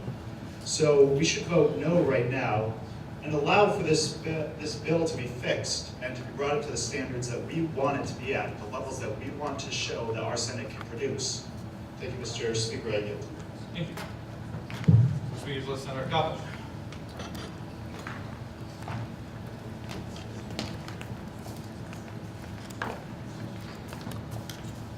Informed I can't actually take the mic off the stand, so I'm just gonna do that. All right. So I was just trying to all right. So I hear your concerns, but I feel like the concerns of these loopholes weren't actually. I feel like for the most part, when this was initially brought up for debate, that was understood, and I think it was also very much understood that as Justice Toomey pointed out, that a lot of the power goes through activities, judiciary, and Senate. So once again, they don't have that much power, but what they don't have is people. And yes, there's not a precedent for this. And that's understandable, but it's still a problem now. And it's still something we need to deal with now. And so that's why I'm motioning, that's why I'm on the side of voting yes on this override, because we need to fix the problem now.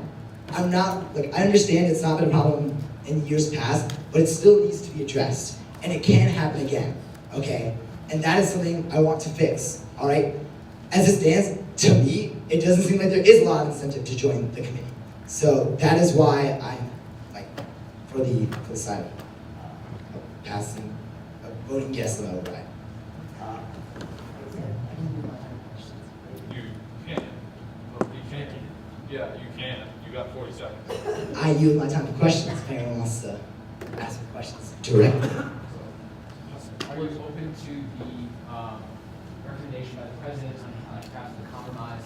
Yeah. I just want stuff to move.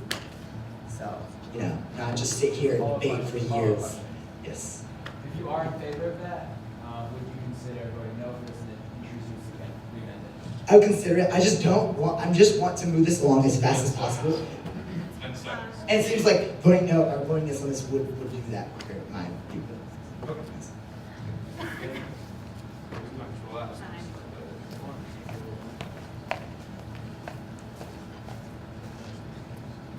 Senator Douglas, There's something we can motion to limit the amount of people going on the speaker list, is that a thing? yes, we could. There used to be something like that. When I introduced that, there was pushback against it, so I decided not to. What we can do is to make it easier, we can limit debate to a specific amount of time, like overall debate. We can say from now on, we're only going to spend 10 more minutes on this. And then, would you care to do that? 10 minutes, there's a motion on the floor to limit debate for 10 minutes. Is there a second? Second goes to Senator Glasser. All in favor of limiting the rest of the debate on this veto override to 10 minutes, please signify by saying aye. Aye. All those opposed, please signify by saying nay. Nay. Any abstentions? All right, well, did someone say division? All right, the opinion of the chair, the ayes have it, motion carries. Okay. So this debate will conclude on this amendment at 8:12 p.m. All right, Senator Douglas. Thank you, Mr. Speaker. I believe the Chief Justice was well spoken when he described how, and thank you for that description, how the election process works and what exactly the EOC's role in it is.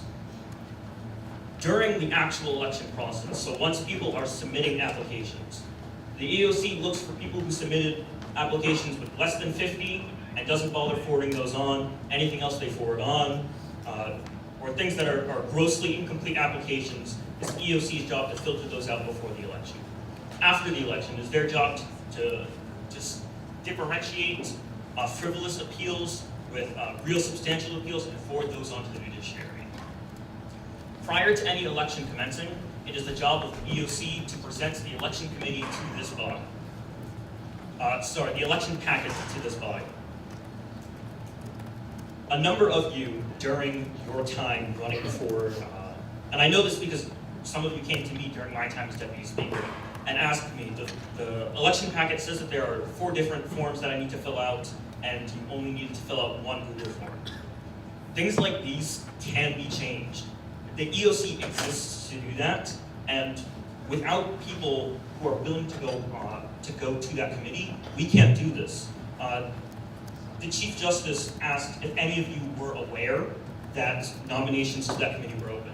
Not only was I aware, but myself and several other senators in this room submitted letters of intent before the chair resigned. I was totally committed to working on this, so long as after I had a chance to work with the packet, correct it, and send it back to Senate so that the packet was clear and made more sense, I was totally committed to being part of that process. If we sustain this veto, I wouldn't do that. I enjoy being a senator, and I wish to continue being a senator during my time here at UConn. If I wish to run for higher office, I would also like the chance to do that too, but I would not be able to do that with this amendment. All right. Next on the speakers list, Senator Vima.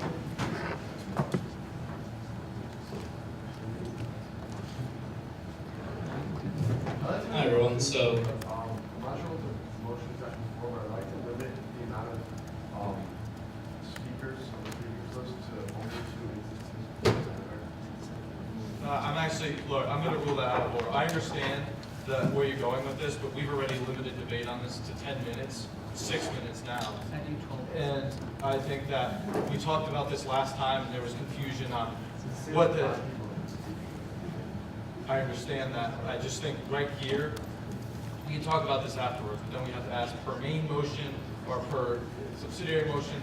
It's confusing. Let's get through this. 6 minutes we have left, and then we can talk. Hi everyone, so thank you, Mr. Speaker. I just want to make one last point. The idea was brought up that if we pass this legislation, it would help us incentivize people to join the EOC. I think that it is a very bad incentive to give people to be able to join the EOC so that they could have the ability to know how the inside of elections work and have that be the incentive to then be able to run in an election. So I would like to yield the rest of my time, if possible, to President. What information are the EOC is anyone allowed to go to EOC meetings? EOC meetings are closed. They're held in closed session.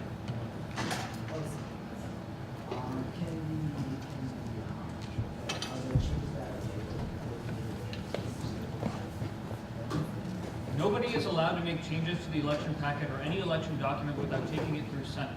Once EOC approves the document, it comes to Senate, and any senator can amend it on the floor. So this argument that you can't do anything to improve elections while you're not on EOC is also patently false. You could do it when it comes up for vote to this body. Yield.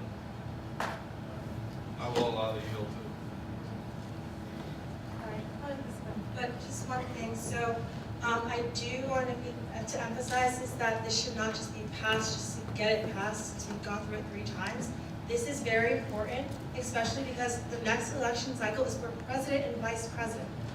Those are our very important elections. We need to take the time to talk about this, and that is why I personally vetoed it, because at least we can have the conversation as to how it can be amended.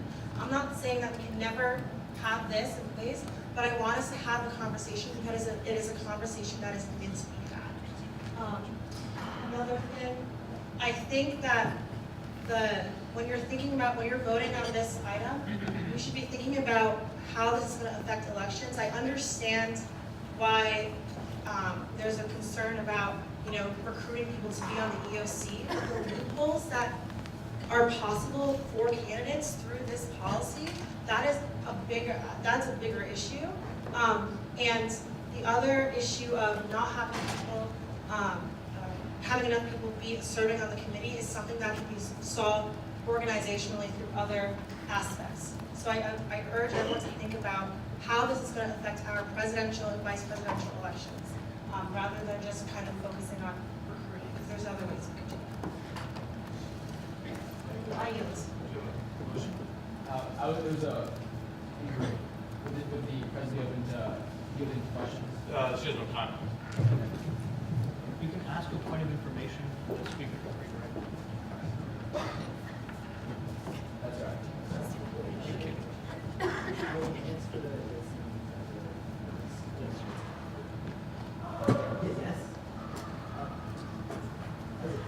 Or they should. All right, in the interest that we have 4 minutes left in this debate, this is very interesting. I voted on several iterations of this bill in favor of this bill. I think before I explain what we should do tonight, I think we need to go back to the 2 sides of this debate. I think we clearly have President Appiah and other members of this body who want to avoid conflicts of interest and to protect the integrity of our elections. On the other side, we have members of this body who want to make sure that these issues with the EOC, issues with recruitment, and issues with keeping people in the organization are resolved and do not become issues in the future. I think we also need to look at a major portion of the EOC's responsibilities in something that could potentially become a major conflict of interest if this bill were passed, were election policies that now are in our bylaws. Although I was in support of this bill, I think we need to step back. I think we need to veto what we have up here right now and take a step back to make sure that in the short term, we have a solid and reliable structure for how we operate elections. But we need to come back in the future to make sure that we implement real changes so that issues like this don't come up in the future. I know Chief Justice Tumu has mentioned that we've had full EOCs in the past. I think we need to look at permanent solutions in the future to make sure that we don't have these bureaucratic procedural discussions and come up with real solutions to make sure that these issues don't occur and make sure that we can run our elections in an efficient way. Whether that's completely eliminating the EOC in the future, whether that's making overhauls to how we operate these elections, we need to make sure that we have a supportive structure in place right now and that we can go forward and make reforms. Thank you. All right. Point of information.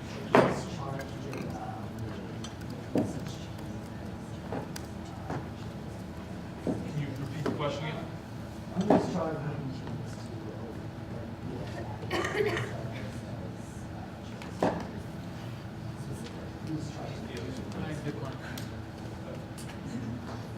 As I understand it, the election oversight. All right, Chief of Staff is over. I'll be really quick, I know it's almost 12. Sorry.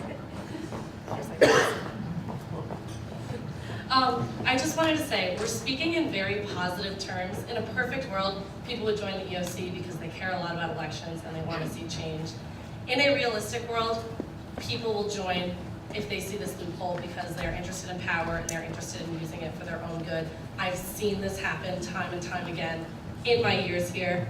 I've also seen really heated elections where we've needed EOC members who are there for the right reasons. I sound like I'm on The Bachelor, but people are not always here for the right reasons, and I think that does need to be considered, as unfortunate as it is.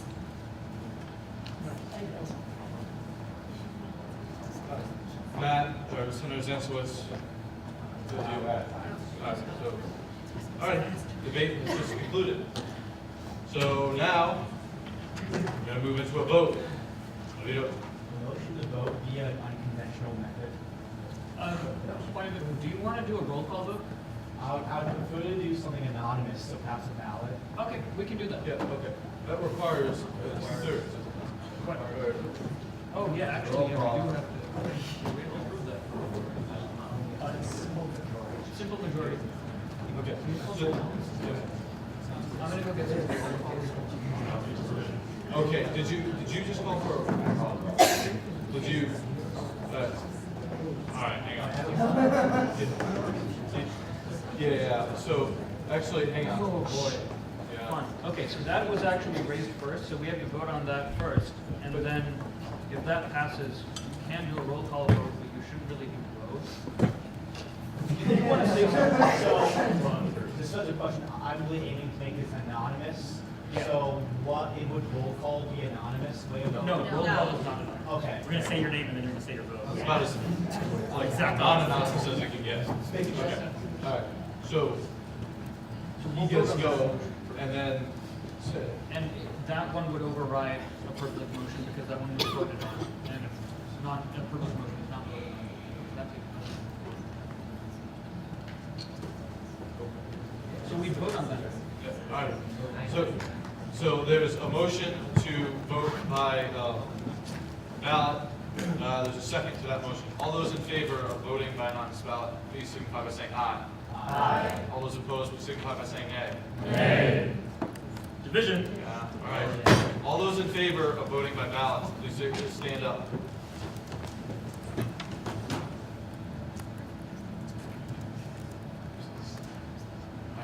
All those opposed to voting by ballot, please stand.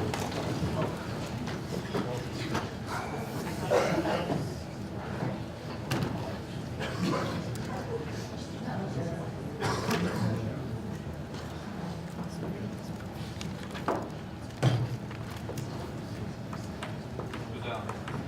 All who abstain? Everyone who, all exceptions, you don't get to abstain. Alright.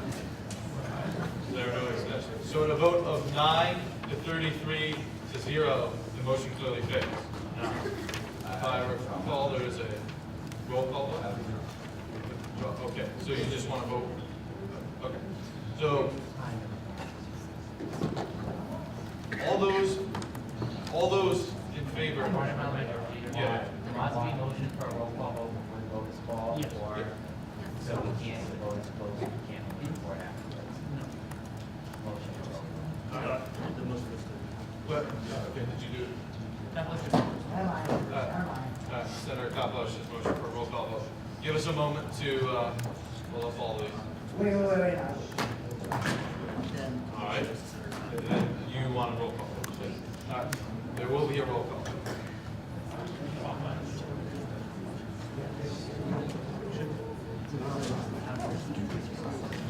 You have to get really small.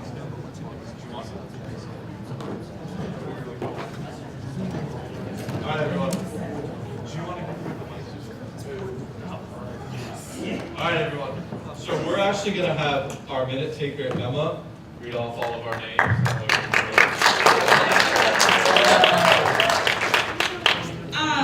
I am so sorry if I mispronounced your name. Seriously. Yeah. Voting aye says that you're overriding the Yes, that's a very good point. Let me clarify this. If you vote yes, You push this bill past as is. So this bill becomes enacted if you vote yes, and it doesn't if you vote no. So yes is an override, no is no override. Clear? Okay. When you cast your vote, When you cast your vote, please stand, say aye if you support it, nay if you don't, and abstain if that's the option you want to take. Okay? Your name is. Please project when you do that. Say nice and loud. We want them to hear it. Can you say exactly what abstaining is, like why you would abstain? So abstention is, it can be for a variety of reasons. It is you don't want to cast a vote, is what abstaining does. Now, it just means either you feel that neither side has convinced you, you don't feel comfortable casting a vote on it for whatever reason, or you just don't feel informed. So. I qualified last year. From what it seemed was you only abstained if you didn't understand what the motion was. So it also, what I remember last year also being was more an emphasis that you can't abstain on procedural motions. When it comes to something like this, it feels controversial. Perhaps you shouldn't be abstaining on it. Perhaps you should come to a decision on it, but we're not going to mandate that you do come to a decision on it. Does an abstention remove the person from the vote and therefore affect the 2/3 required to overturn? Yes. So they're not counted as, it's 2/3 of the people who vote. Does that make sense? So if you abstain, you're not counted in the total vote. Okay, but it doesn't reduce the number required. So to that point, if you are looking at the attendance sheet right now, it will not take into account anyone abstaining. So before we announce the count, we'll have to do that check to make sure that the number's still there. But thank you for the question. Any other questions before we begin? All right. So you're ready. Senator Alavala. Aye. Senator Bonaventura. Aye. Senator Cannon. Nay. Senator Kaplash. Aye. Senator Chapawala. Senator Chirijulu. Senator Contreras. Nay. Speaker Crow. Seeing as I'm the chair, I will be abstaining. Senator Demora. Nay. Senator Douglas. Aye. Senator Earl. Nay. Senator Fernando. Senator Fadarwala. Absent. Senator Glassell. Aye. Senator Grennan. Aye. Senator Howie. Nay. Senator Husan.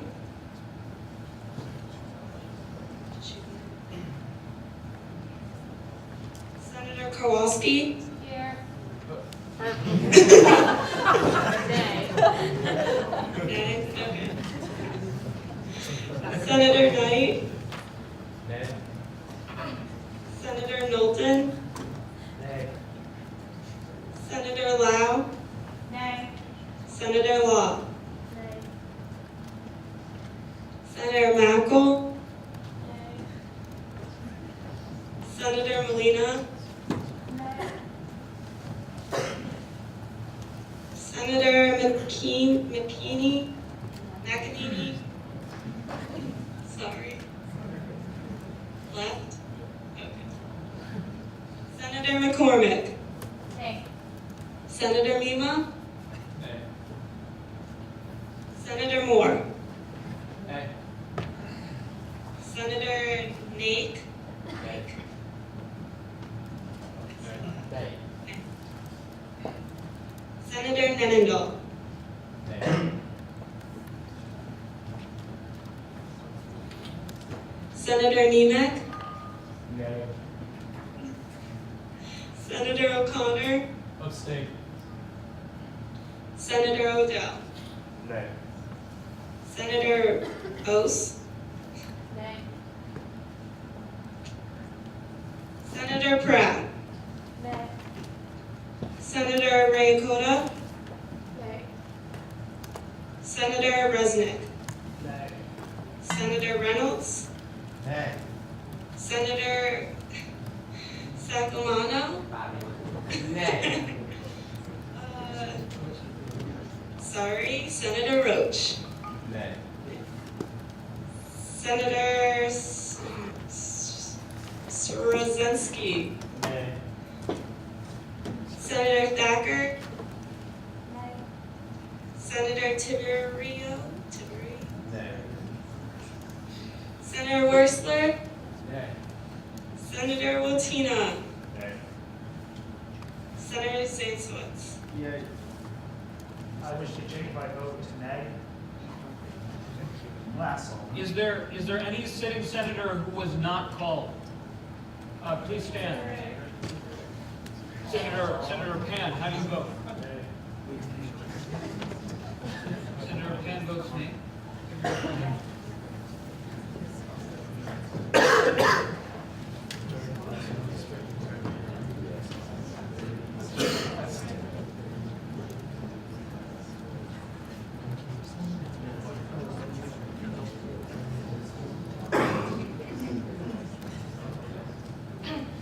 Thank you for your patience.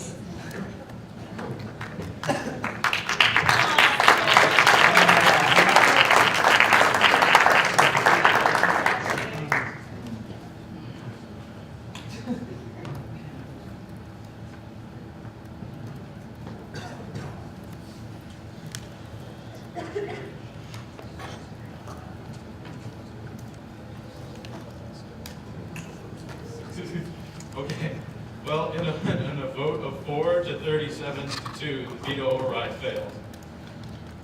I do want to take a moment and say great job to everyone, especially all you new senators who spoke. It was good to see all of you very active, so thank you. The next item on the agenda is a joint resolution regarding security cameras. Or excuse me, it's a joint resolution regarding security in residential. We have a motion to consider this. Motion goes to Demora, second goes to Moore. Yeah. Talk about that. All right, I'm going to give the authors of this bill 5 minutes to speak, and they may yield to questions after they.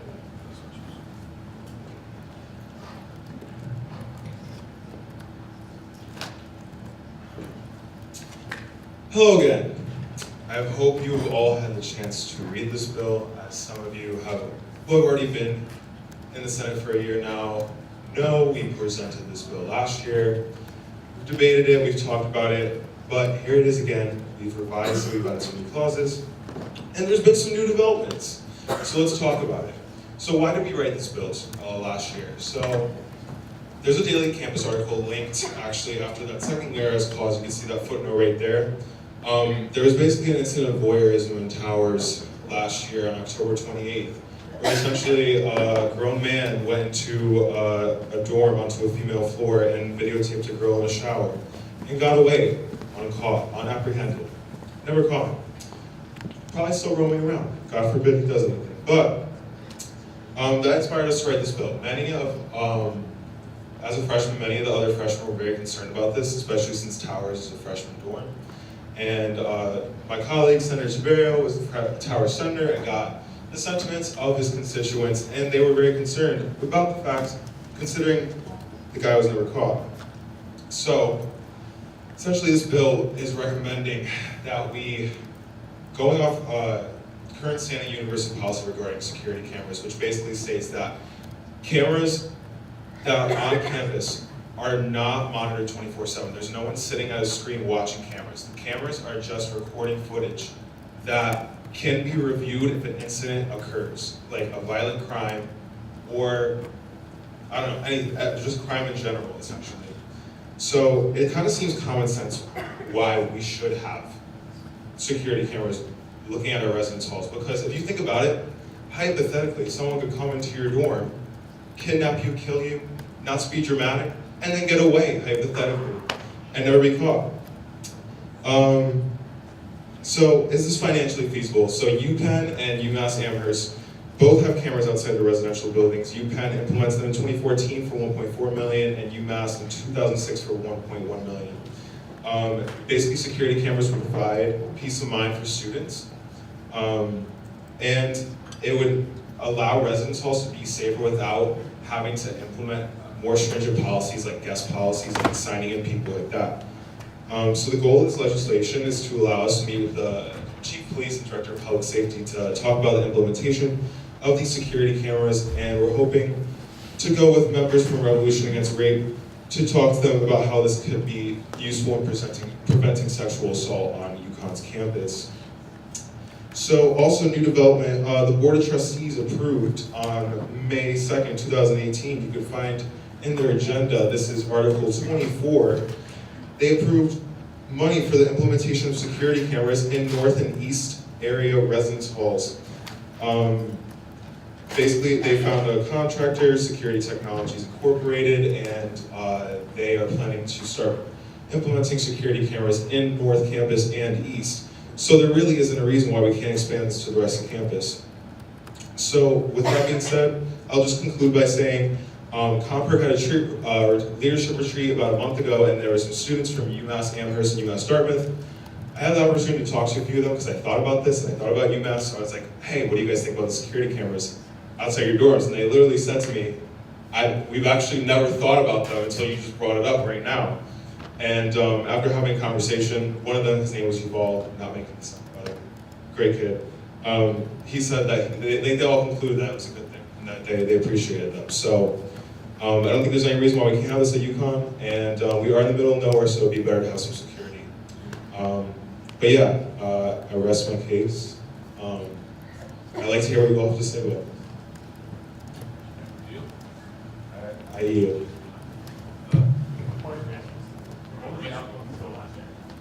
What was the outcome of this bill last It was tabled to student services, we brought it up in student services, and I have since brought the bill back.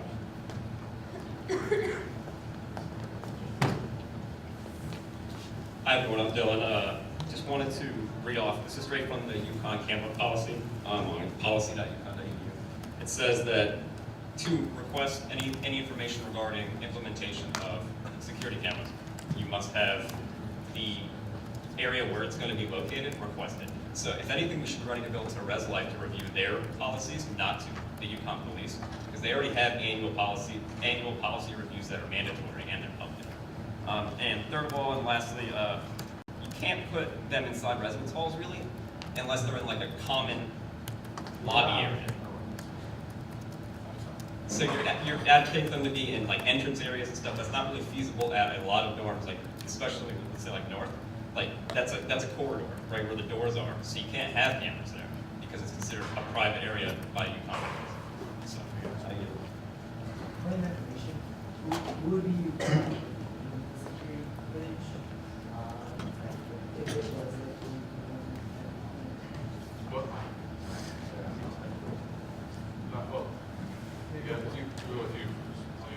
Well, the idea of this bill is to ignite a conversation amongst guys like USG, UCTV, everyone who can.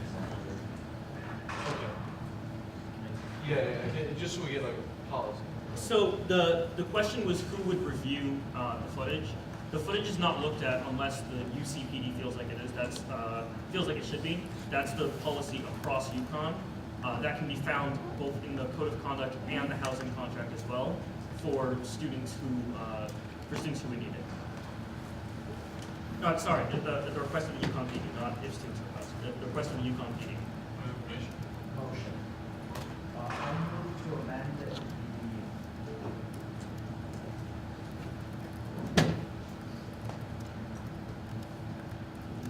second to last whereas clause on the first page. It presently reads, the presence of security cameras in residence halls. I'd like to amend that to read, the presence of security cameras in the entrances of residence halls.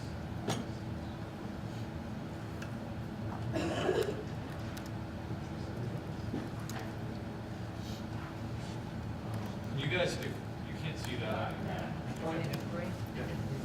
Are we able, like senators, to view this on our site in person? So, yes, actually, and we should have mentioned this before. If you would like to view any legislation we're working on, any agendas for any of the committees, or basically any USG related docs, go to USG's website, usg.uconn.edu. Click on the link on the right-hand side that says Documents, select Minutes. From there, you can access our Google Drive. It's pretty self-explanatory from there. You select this year, then Senate, then today's date, and this is in there. Also, going forward in the future, on either Monday or Tuesday, the day or two before Senate, I always send out the agenda with a link to this folder. None of you new senators got that because at the time we sent it out, you weren't yet on that, but you are now. You will receive all the emails on the listserv. So going forward in the future, it will not be that. All right, oh yeah, so right now there is an amendment on the floor to add cameras in the entrance of residential. Is there a second to this motion? Second goes Senator Howard. All right. Do the authors of this bill take this as friendly? Yeah. Do the sponsors and everyone else take this friendly? All right. There's no need for a vote as the amendment is taken as friendly. Do you have a motion, Senator Knight? Yeah. I just wanted to expand on that and also change that in the title and the 19th clause and the final one. Where are they? Can you specify those locations again? Yeah, the title where it says regarding security in residence halls. Would you like to change it to what? Possibly outside of the entrances of.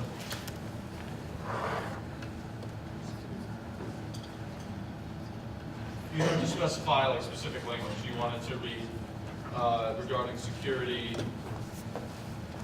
Yeah, in the entrances of residence halls.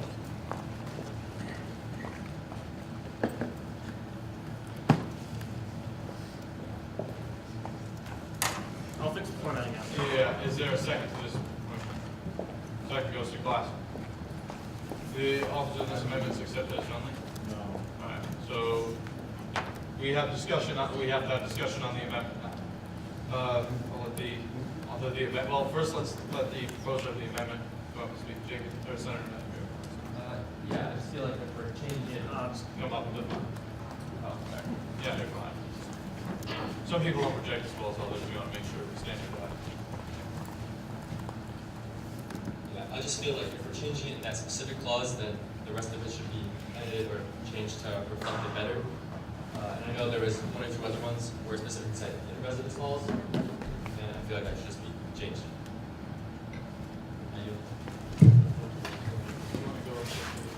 He rated his point first, so.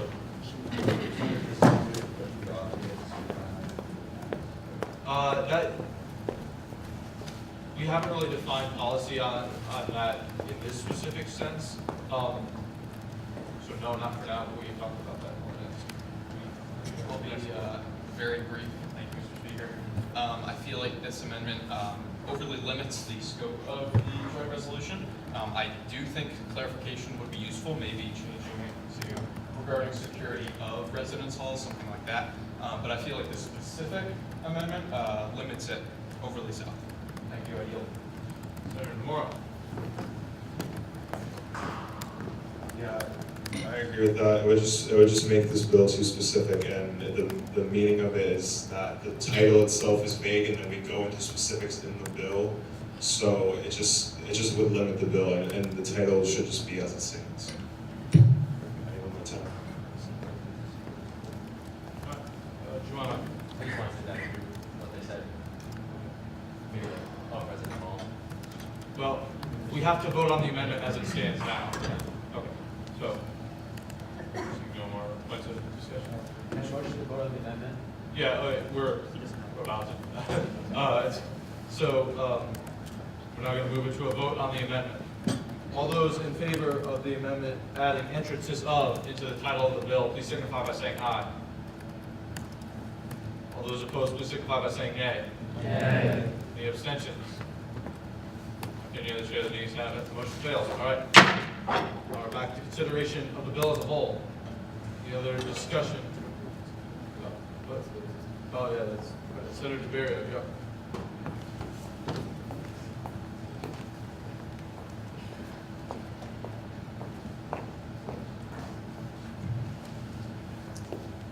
I was the Senator of Towers at the time of this voyeurism last year.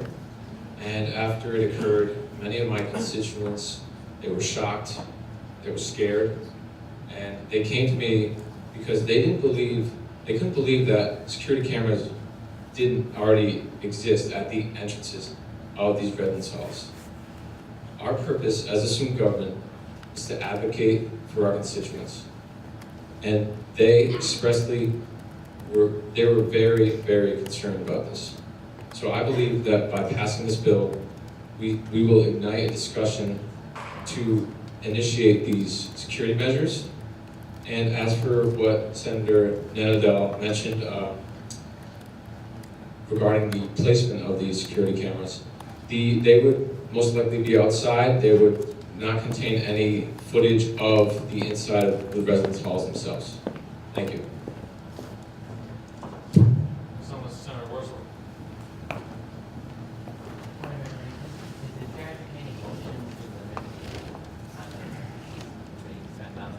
Yes, the chair would. Can I motion to limit the debate time to 10 minutes? You may make a motion to do that. Is there a second for this motion?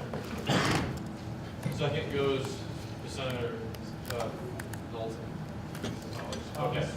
Could you repeat what the motion was? The motion was to limit overall debate on this specific joint resolution to 10 minutes. So what we did for the last bill, it's been motioned and seconded. Is there any discussion on this amendment, or this suggestion? I will yield first to Chair Fabio to advocate why you think this should be done. You can yield back. It's up to you.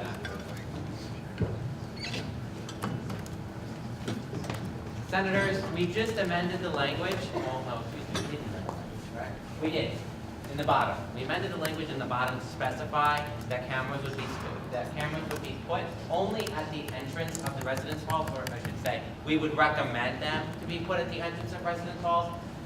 I don't think, personally, that a lot of time needs to be spent debating this because we're debating security for us students. I don't think, personally, that putting cameras recommending cameras to be put at the entrance of residence halls is anything much to ask the university. To be honest, I've always been a commuter student. I've always assumed that there were cameras at the entrance to residence halls. So I'm personally very surprised to hear that they're not there. So I encourage you to be in favor of limiting debate to this. Yes, for that reason. I yield. Thank you, Senator Fabio. Next on the speakers list, Senator Glassman.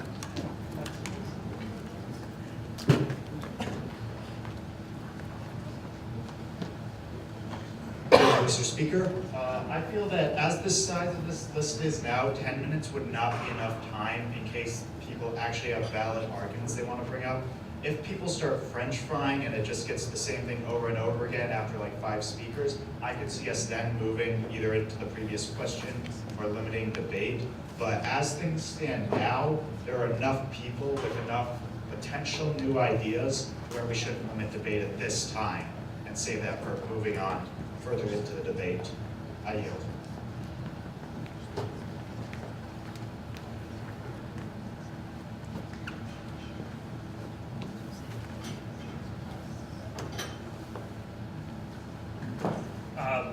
I'll briefly mention French frying is basically when we begin to repeat ideas that we've already heard.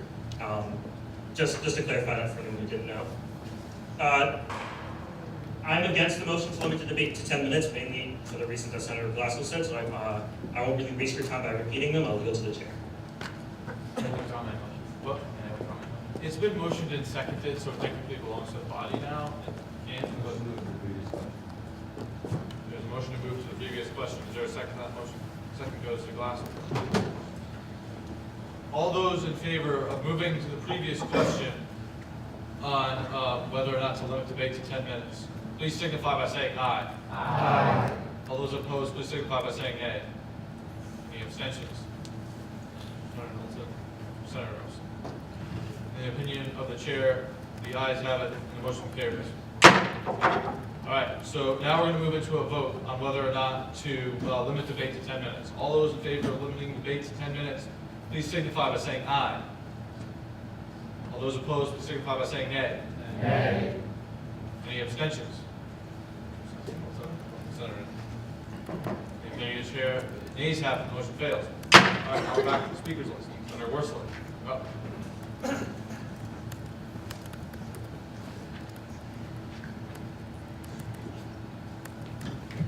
Thank you very much. I'd like to commend the authors of this bill. I believe, this joint resolution. It's something we really need. From my understanding, this was introduced last year, and some criticism regarding this bill stemmed from money, as most things do. And I'm just going to address that right now, just by saying that every dollar spent in safety by the undergraduate student body is a dollar well spent, and it is the purpose of this organization to keep our student, not the purpose of our organization specifically, but to ensure that undergraduate students in general are safe. And this is something that the bill will achieve, hopefully. I'm looking forward to hearing from the new senators from Towers and their remarks on this issue. I'd urge this body to disregard any comments regarding the fiscal ability of this body or the administration to do this. Even if this costs $100,000, $1 million, this is something we need happening, and I hope this body passes it. And yeah, thank you very much. So the speakers list, Senator Zanson. Thank you. So cameras are not going to be the end all to all of these things, but I believe that if we have the chance to stop assault, sexual assault, or rape case, then, or at least catch someone doing it, to try to limit these sorts of crimes, then it would be shameful on our body not to do so. But I will not continue. I'll yield the rest of my time to Senator Fernando. I recommend she is granted more time to compete.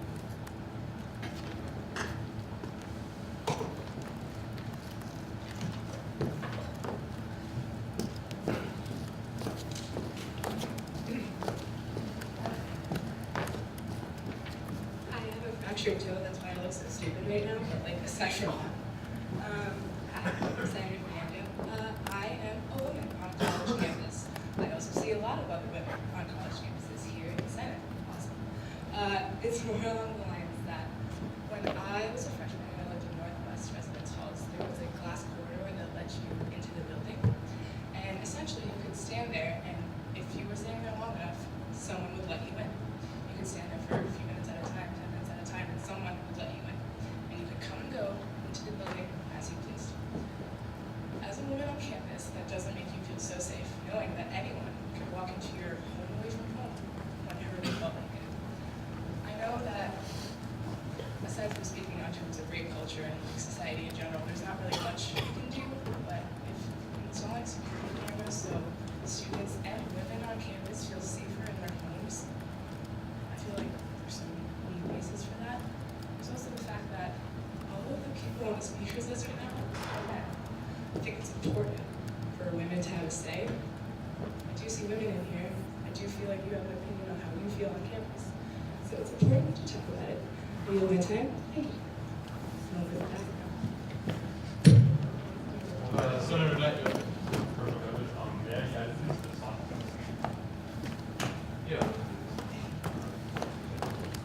yeah, are the authors of the bill awake?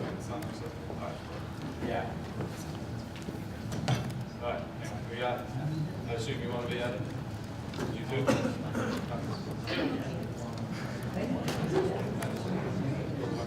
In the future, all right, so, Deputy Speaker Douglas brings up a good point. For this Senate, this is acceptable, but because the nature of this, in the future, we'll want to avoid this, adding yourself on Senate, because it becomes just a route where all we're doing is adding ourselves, backing our names on it.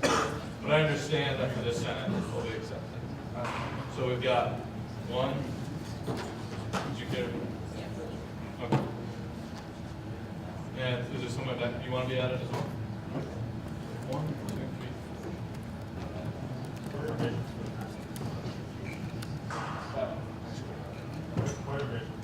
Could you briefly explain what it means to sponsor Good point. So what it means to sponsor a piece of legislation is, well, you have seen this bill that has come before you. Usually this happens outside of Senate. The bill is presented to you by the authors of the bill, and you say, well, like I don't have much or anything really to add to this, but I still want to make sure it comes to the floor and gets debated, and I show my support. Then you would add your name on to the sponsors list as a sponsor. we have 3 different types of legislation for you new senators. We will talk about that later. But all of them require at least 1 sponsor. A joint resolution like this requires 2. So sponsorships are just as important, if not more important, than authorships, because they're the one that ensures the bill gets brought to the floor in the first place and gets discussed. Does that answer your question? Thank you. So, next on us we have Senator Knight.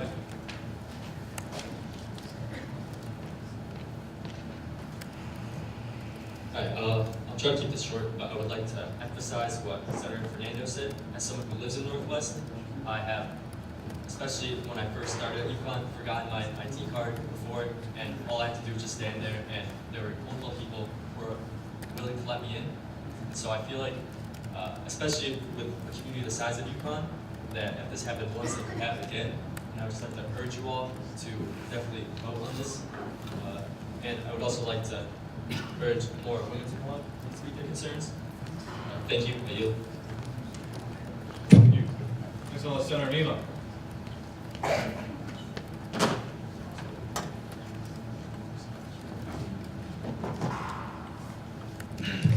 Hi everyone. So last year when this was brought up, I was very opposed to it, mainly because UConn's state budget was threatened to be cut by $300 million. So around $300 million, which is a pretty big chunk of money, seeing as if that had happened, we would have been having to lay off professors. It would have been a really, really huge issue. So at the time, I argued against it because for the sake of money, having a spare $1 million lying around, in my opinion, it didn't seem feasible. But right now, things are looking up. Point of information, what projected this $40 million? That's not a question.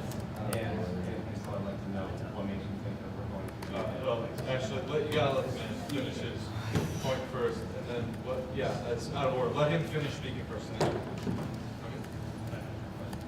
No, Well, it's not cannot. really You a point of can finish. What? It's technically correct. Yeah. You also like. Yes, it is interruptible, but you're also like trying to make your point about something before you let him finish. Yeah, just let him finish and I'll let you finish. So, continuing on, I think that the point made, I can't remember exactly who said it, that every dollar spent on safety is worth it. I think that's really, really important to keep in mind. And also, the money that would be going towards this, even though 2 residence halls are now already going to be covered by it, so that's even less money that this would cost. A little anecdote, a couple weeks ago, the school used 2 helicopters to hover over the soccer field to dry it out, which probably cost a lot of money. So I think that when it comes to fiscal responsibility, we'll definitely be able to find the money to make this happen. So I strongly urge all my colleagues to vote in favor. Thank you.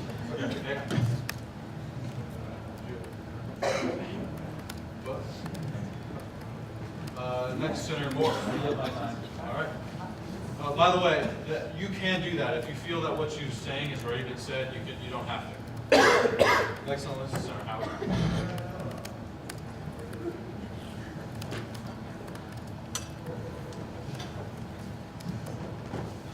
Good evening again.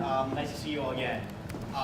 Everything that's been said, I completely agree with. I just want to expand upon a couple things and give you it from a Northwest perspective. I come from Hanks. Hanks is overwhelmingly female. We have 1 floor of males and 3 floors of females. It did not take, I believe it was 2 weeks before cases of harassment and sexual assault were being filed within our dorm.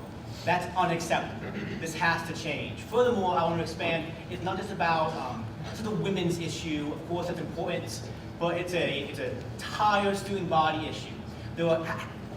Think about this. How many laws do you think are being broken in each dorm every night? The answer is more than 0. That's a problem, right? It's not just about violence, crimes, but all crimes. And these cameras help prevent that in all cases. It's simply empowering the school to better enforce the laws of the state the policies of the school, and therefore, thank you. I give my time. Thank you. Next on the speaker list, Jefferson Reynolds.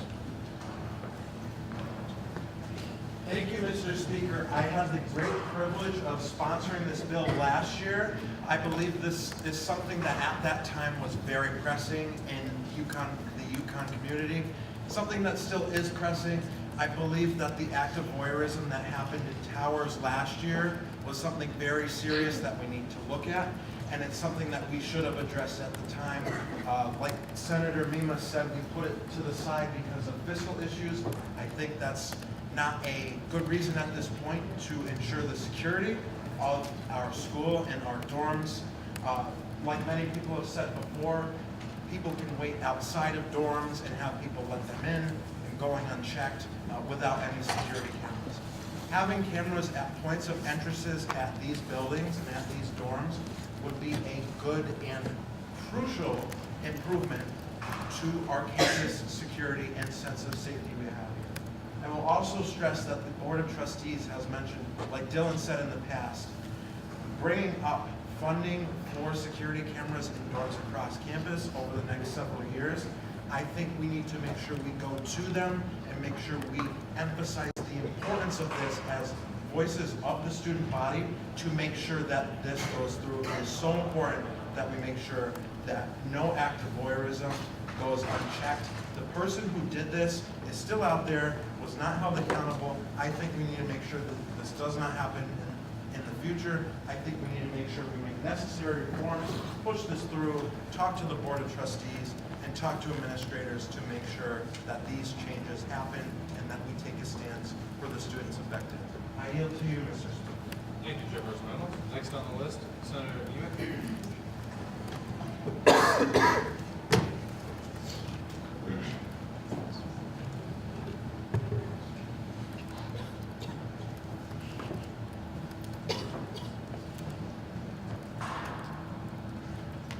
What's up, guys? I'm the new Senator of Towers. I'm glad to see that pretty much everyone in the room seems to think this is a good idea, because I think it pretty obviously is. Like, as people have said, if you're waiting outside a dorm, there's no question you're going to be late. Security is not a complicated issue. Like, this shouldn't be a close vote, if I'm being honest. Like, there's no reason to vote against taking away the student body's basic human right of feeling safe where they live. The cameras aren't infringing on personal privacy. They're going to be, quote, at the ground floor entrances, exit stairwells, and any other entrances to any residence hall building. There's really no issue at hand, and I just wanted to make it clear that this isn't a complicated thing. Thank you. Next on the speakers list, Senator Coppins. Is that a motion? Aw, man. Is something? Oh, I got What? There's something. All right. Yeah, I'll accept that motion. Is there a second to this motion? Second goes to Senator Knowlton. Just to clarify, there is no debate on this motion, but I do get a chance to clarify as the chair of the body. This means you're motioning to end debate. You should only do this, as our Chief Justice pointed out, if you feel that we're French firing, if you're saying the same thing over and over again, as you feel the debate has truly come to an end. All right. All those in favor of this, please moving to the previous question, please signify by saying aye. Aye. All those opposed, please signify by saying yay. Yay. Okay. All those in favor, please stand up.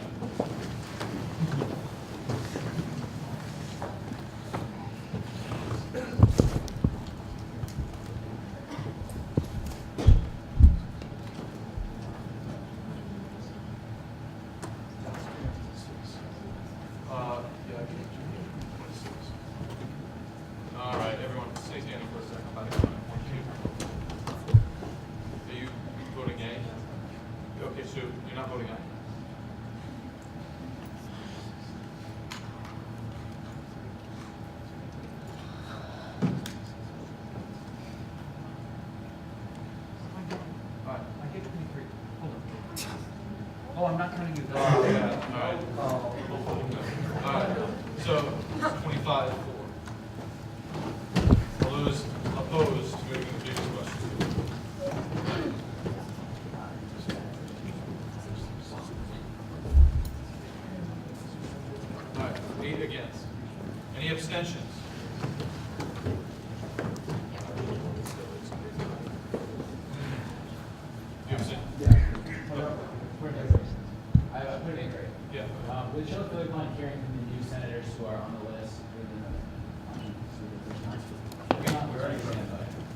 did just vote, I understand where you're coming from, but we did just vote to end it, so. Count the names again, 'cause I feel like you missed something.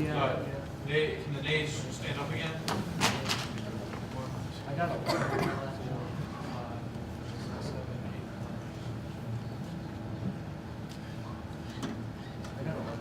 got 12. 8, 9, 10, 11, 12. Are you Yeah. 1, 2, 3. There's 4 here, right? And there's 7 here. Now there's 5. It's 4, 5. Where's the 5th? There's Oh, 7 there. being blocked by someone else. Might be. We got close. It's twice as big wrong.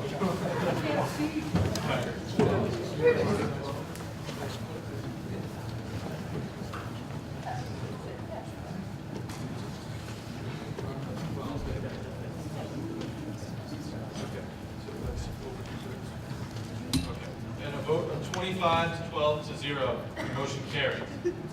All right. All right, so now we're going to move into a vote on this joint resolution.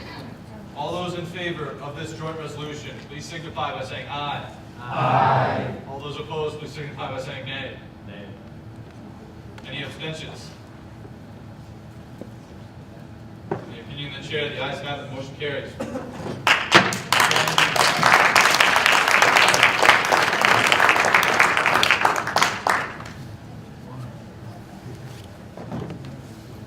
Yeah, I will say something about to Senator Worsler's point. We've closed discussion on the bill and we've ended debate and we voted. But there is an item on our agenda later called discussion. If you want to make sure that if you want to still say your piece, you can say it in that item. And I'd urge you all to talk to the author after to see what you can do to help maybe make sure that you can show your support for that. I just want to make that clear. All right, the next item on the agenda is a joint resolution regarding the 2018 midterm elections. Is there a motion to consider this? Motion goes to Knight, second goes to Fernando. All right, the authors of the bill now have 5 minutes. Oh, okay, actually, Like they Oh, yeah, I did what is it? Okay, so if you all look at the screen right now, you'll see that there already appears to be an amendment here. This was submitted by one of the authors of the bill after the deadline. Because he submitted it, we've added it here. The authors and sponsors have the opportunity to take this as friendly, or they can say it's not friendly and we can vote on it in debate.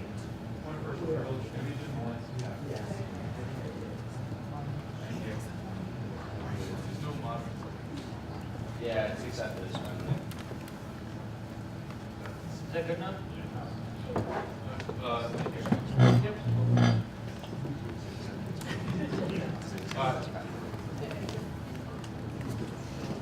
Now, the author of the bill will have 5 minutes and a chance to yield to questions. Thank you. So before I start talking about the bill, I would really encourage any new senators to come up and talk about this. This is a really great bill to just really get your voice heard really quickly. It's the last thing of the night before everyone gets to go home, or announcements and everyone gets to go home. Specifically about this bill though, I don't want anyone to take it as anything partisan in any way.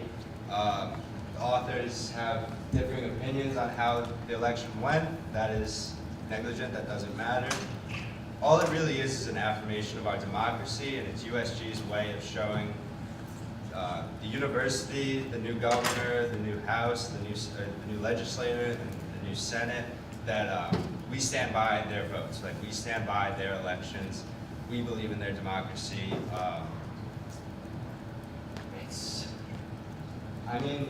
I can understand some arguments that because it specifically names some parties and some candidates that it could get partisan. But what it really is just, so USG has a good foundation with the state. We rely on them for a certain amount of funding. We lobby with them. We intend to continue lobbying with them. We intend to expand our lobbying with them. So we really just want to create that, expand that solid foundation that we've already had decades and decades in the making. With that, and also it's a way to give a little shout out to PERD for all their hard work. It is amazing what they did, and it is a amazing. What everyone really who helped out to get people to vote in this election, no matter how you vote. If you voted, that's an awesome thing. That's a beautiful thing. That is not something you can do everywhere. That is not something that can be done all throughout history, so it should really be cherished and not as overlooked as it really is. With that being said, if I do welcome any suggestions or anything like that, because it's a team building, compromising thing, whatever you have to offer. But again, I highly recommend any new senators to speak on this bill. And I highly recommend any senators that have spoken on near every single bill thus far, or most bills thus far, to yield their time to any new senators who may want to speak or may be very far down on the speaker's list that might not be given a chance. Oh, Thank you. yeah. I yield my time. There is a motion to amend on the floor. What do you? I would like to amend the second whereas clause to strike the word Democrat. Okay, hang on. We gotta consider this first. No. There's a second to that? Okay. Is this motion taken as friendly? No. Okay. All right. Well, now there will be a chance for the proposer. You can't go on the speaker's list, but you on the speaker's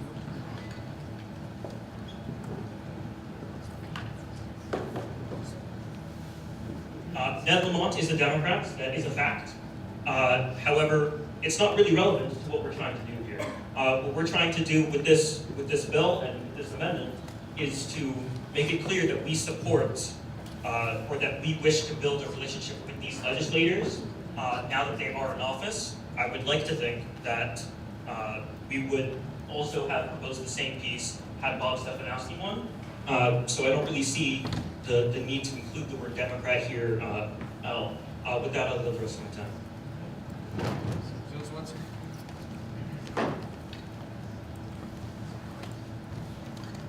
Thank you, Mr. Speaker. I really would look down on this amendment severely. One of the first things I said, we could have a minute, take or read back what I said. I pleaded everyone not to make this a partisan issue, but we failed to do so. So I would highly recommend that we acknowledge facts and let it be. I would like to yield the rest of my time. Thank you. Senator Worslow. I yield my time. So let's, okay, Senator DeMar. Yeah, I mean, this bill would have been read if Bob Stefanowski was elected governor, and I would have, and the other authors would have wrote Republican Bob Stefanowski, if that had happened to be the case. If I really wanted to get specific, and in the final therefore clause, I would write Democrat, William Tonk, Democrat, I don't know, the rest of the people, they're not on the top of my head right now. Denise Merrill, Democrat Denise Merrill. It would just be, it's just what their party affiliation is. When they list their name in the news, in nonpartisan news sources, it would say Ned Lamont, and then in parentheses, D, Democrat. Like it's not partisan, it's just stating a fact of what party he's from in the two-party system that runs our politics. We should not change this bill for that reason. I yield my time.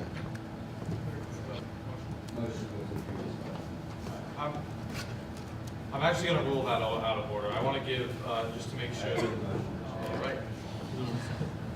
Is there a second to appeal my decision to rule that out of order? Second goes to Senator O'Connor. All right, so I apologize. I'm going to speak, just give myself a chance to defend my decision.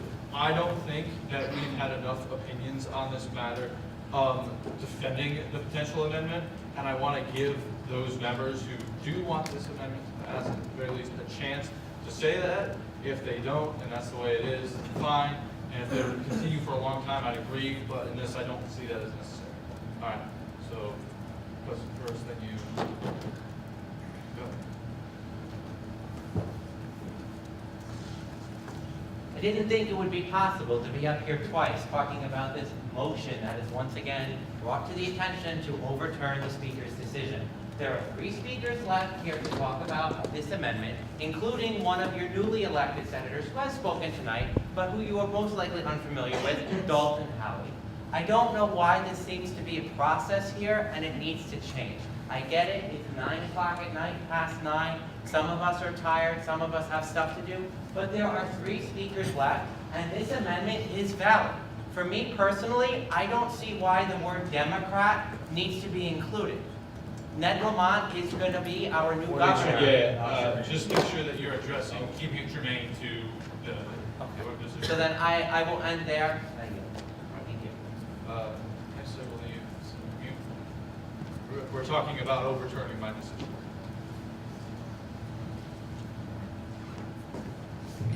Hi, there were just points made about how we should let the new senators talk, and this sort of immediately, like 3 minutes later, goes against that sentiment of trying to let new senators get their say in, so I think that we should let them speak.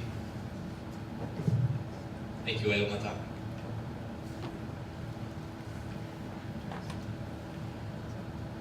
Senator Douglas, Deputy Speaker Douglas. Thank you, Mr. Chair.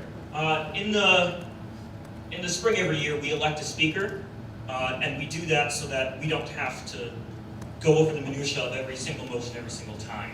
I think that the precedent we are setting tonight of appealing the decision of the speaker every time we hear him say that we do not want to move to the previous question, when there are plenty of senators on the list, senators who haven't spoken, senators who should have the opportunity to, is a dangerous precedent.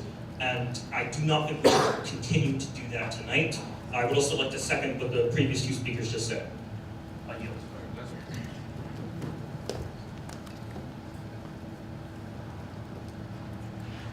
Yeah, so I think having an argument over disputing facts is what's setting a dangerous precedent here, but if that's just me, by all means, yeah. I yield the rest of my time to speak.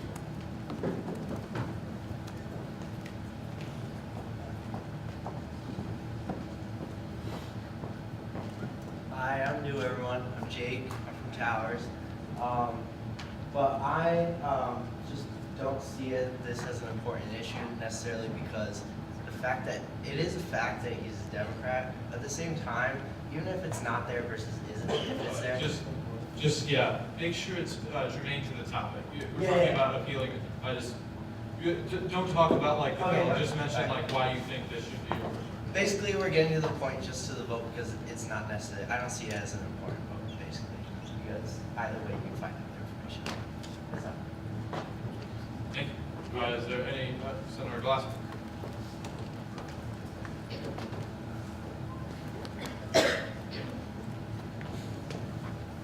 Thank you, Mr. Speaker. I just feel that a motion to the previous question is necessary for when we are really French frying and just saying the same things over and over again.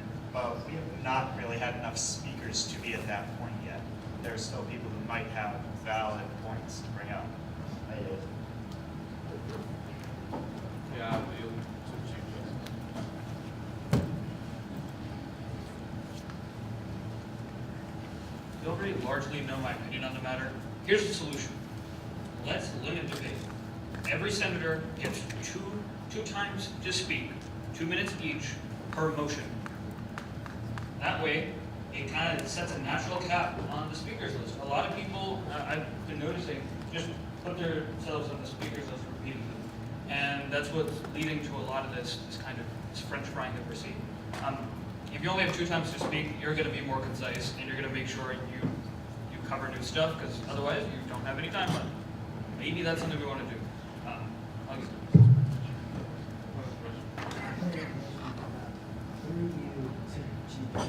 Is that just like generally, or just like for this, or? Make a motion, and then he can set that generally. Can we vote on things? Can we vote on like the instead of debating, can we close debate and open debate on the speaker decision to rule the motions for this question? Can we vote on that right now? Yeah, there's nobody on the speakers list. Okay, so just as a general piece of parliamentary information, anytime the speaker's list is empty, that will happen automatically. So there's no need for anyone to raise their placards or anything. The speaker will look around to see if there is any more discussion. If no one raises their placards, it'll happen automatically. Yeah. Because we've already motioned in seconds to bring it to the debate, but I appreciate it. Yeah. For anyone else who wants to speak on overturning my decision? now we'll move into a vote. All those in favor of overturning my decision, please signify by saying aye. All those opposed to overturning my decision, please signify by saying nay. Nay. Any abstentions? All right, in the opinion of the chair, my ruling stands. Now we're going back to the speakers list. Senator Glassett.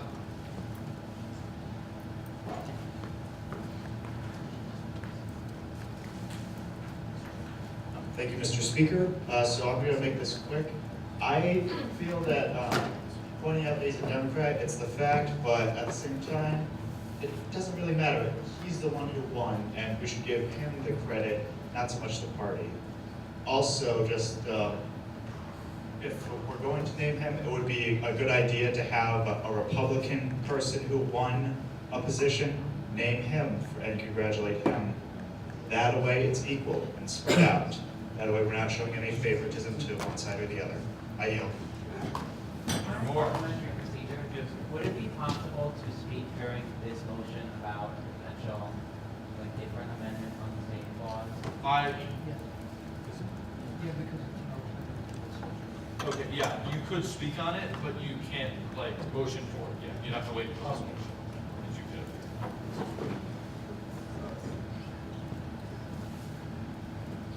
I would just like to start this by saying I don't believe the intention in including the word Democrat was to be partisan in any way. That being said, we are officially a nonpartisan organization, and while I know that we all understand that, or we should, my fear is that people outside the organization looking in will see that word and they'll assume. So while the authors were well-intentioned, I think that removing the word would be beneficial for people looking inwards from the outside. Thank you. I yield my time. Is that a motion? Yes, I move to limit debate to 12 minutes. On the amendment? Yes. Okay. There's a motion to limit debate on the amendment to 12 minutes. Is there a second to this motion? Second goes to Nelson. All right. All those in favor of limiting debate on this amendment, please signify by saying aye. Aye. All those opposed, please signify by saying nay. Nay. Any abstentions? Chair, the ayes have it, motion carries. All right, so now debate is limited to 12 minutes from now. That is 9:26. All right. This is on the amendment to clarify, not the bill as a whole. Senator Howie.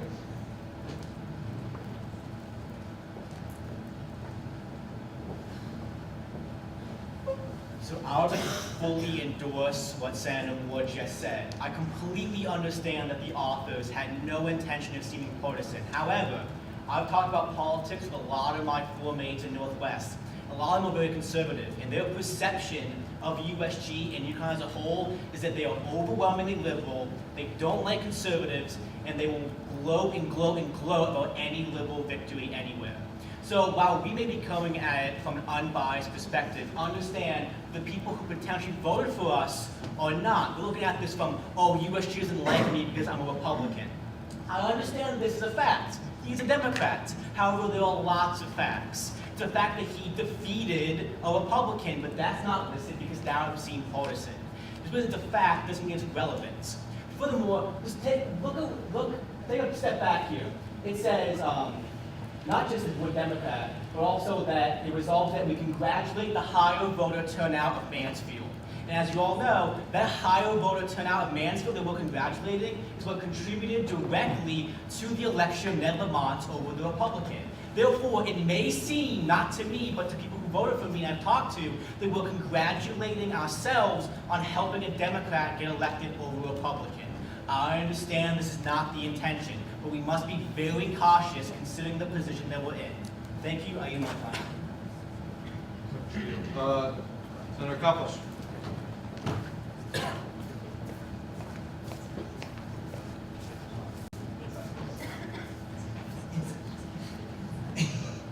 I'll try to use my inside voice this time. I mean, like, that's a great point. That's a great point. You know, we are a nonpartisan organization. It's also a great point that that is a fact. honestly, I don't think it really makes a huge difference either way. As someone pointed out earlier, that when you do see it in non-partisan media, they just put a D in parentheses. Like, I suggest we just do that because it's pretty subtle, but it also gets across the fact that he's a Democrat. Can't hurt to put the other officials who got elected because it says at the bottom, we congratulate other state officials. So it might be useful to list out those state officials as we list out the governor, you know? So like, I really feel like we shouldn't be debating this for like an extensive period of time, as I ironically sit up here and continue the debate. So, I mean, like again, it's a very simple bill. It does very little other than congratulate people. So let's just figure out the semantics and just get this moved along. Because like, we have more points. Like, I understand where you're going here, but not really, Jim. So, like, should we? Okay. I yield my time to the speaker. So, Senator Wilson. Is it just procedural that all clauses begin with whereas, or can they begin with another word? It's just, that's the way we write our legislation. This is something that we'll talk about like in the future as we train you guys. We lay out like the whereas clauses are like our reasons for taking action, and then the therefore is like what action we can talk about. Senator Wilson. Hi, I'm one of the new senators. I just want to say in the concept of this specific striking of the word Democrat, clearly it's become a partisan thing. Like, obviously we're having a debate because it's become a partisan thing. And there were points made that it would be viewed from outside sources and outside individuals that may see it as partisan, may not notice it, like anything within that, but it's become partisan in this, and something that I feel that the joint resolution highlights very well and might be overshadowed by the one word of Democrat is our voter turnout, especially by the support of PERG and like college students making an impact in voting and in our entire process. I feel like it's being overshadowed because clearly there's a debate and clearly there's something else going on. And by striking that or even changing it and amending it to the parentheses, D, whatever else, or adding someone else, just some other amendment, clearly it's become partisan in that fact. Just recommend, there's other things in this that are very important rather than just a single word. Senator Worsthel.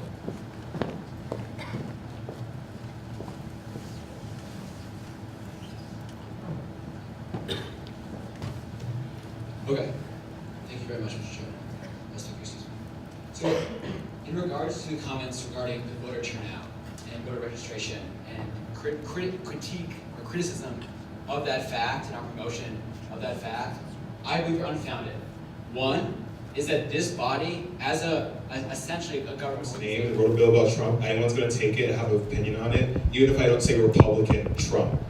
If I say Ned Lamont, someone might have a problem with it just saying Ned Lamont. Someone will be like, I hate him. How dare you write his name?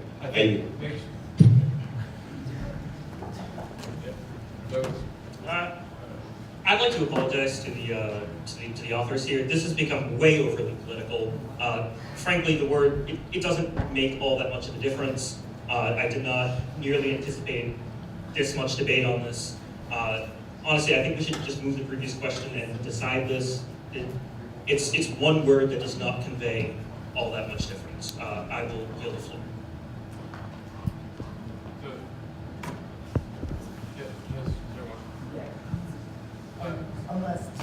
I'd like to point out there's a minute left in the limit, so I'm going to yield to Senator Chairperson Reynolds.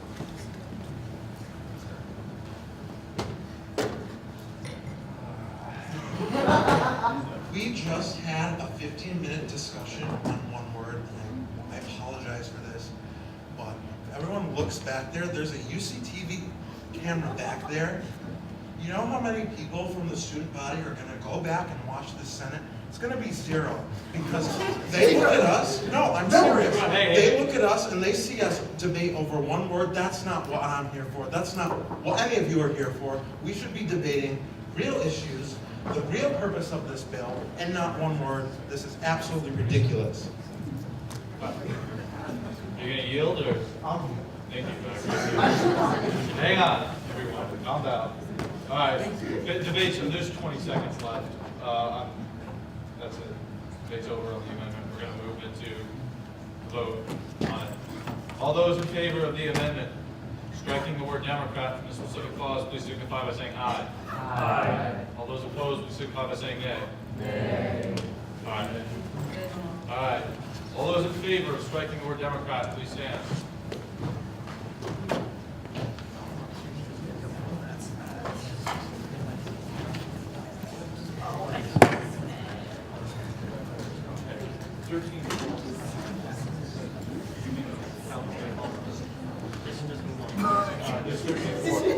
All opposed?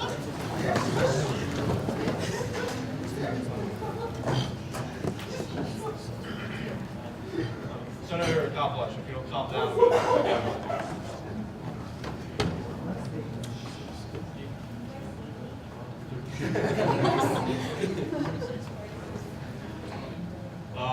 Any abstentions? All right, a vote of 13 to 18 to 1. Motion clearly fails. Is there, hang on. Is there a motion to amend? Yes. All right, there's a motion to amend. What would you like to motion? I would like to have the second clause rewritten as whereas Governor-elect. Okay, where instead of replacing the word. Replace the entire clause except the whereas. Then I will dictate the words. Are you ready? Yes. Yeah, I'm listening. Okay. Whereas Governor-elect Ned Lamont is congratulated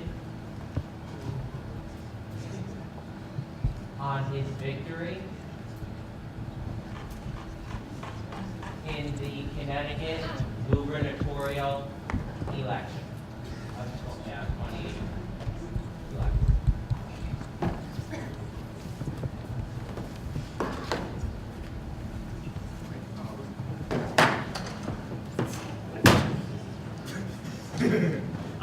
We got your amendment. We're just gonna clean that up. Is there a second to this motion?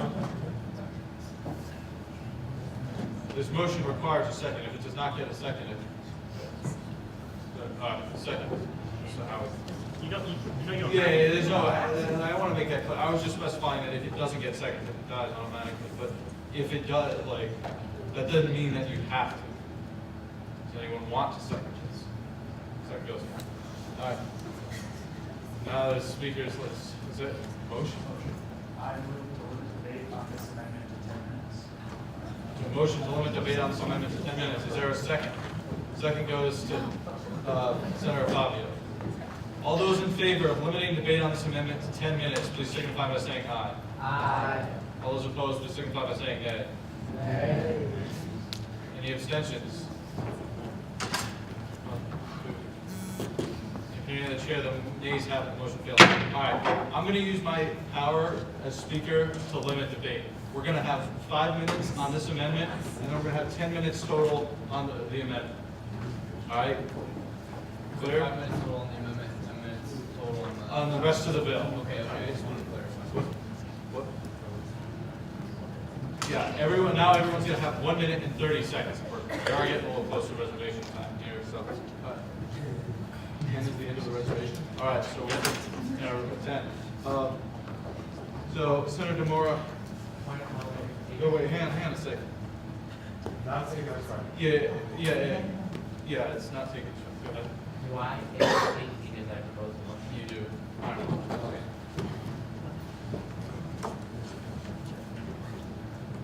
Senators, I'm just going to reiterate what I said before. The importance of this amendment is that we don't use the word Democrat. Now, while we are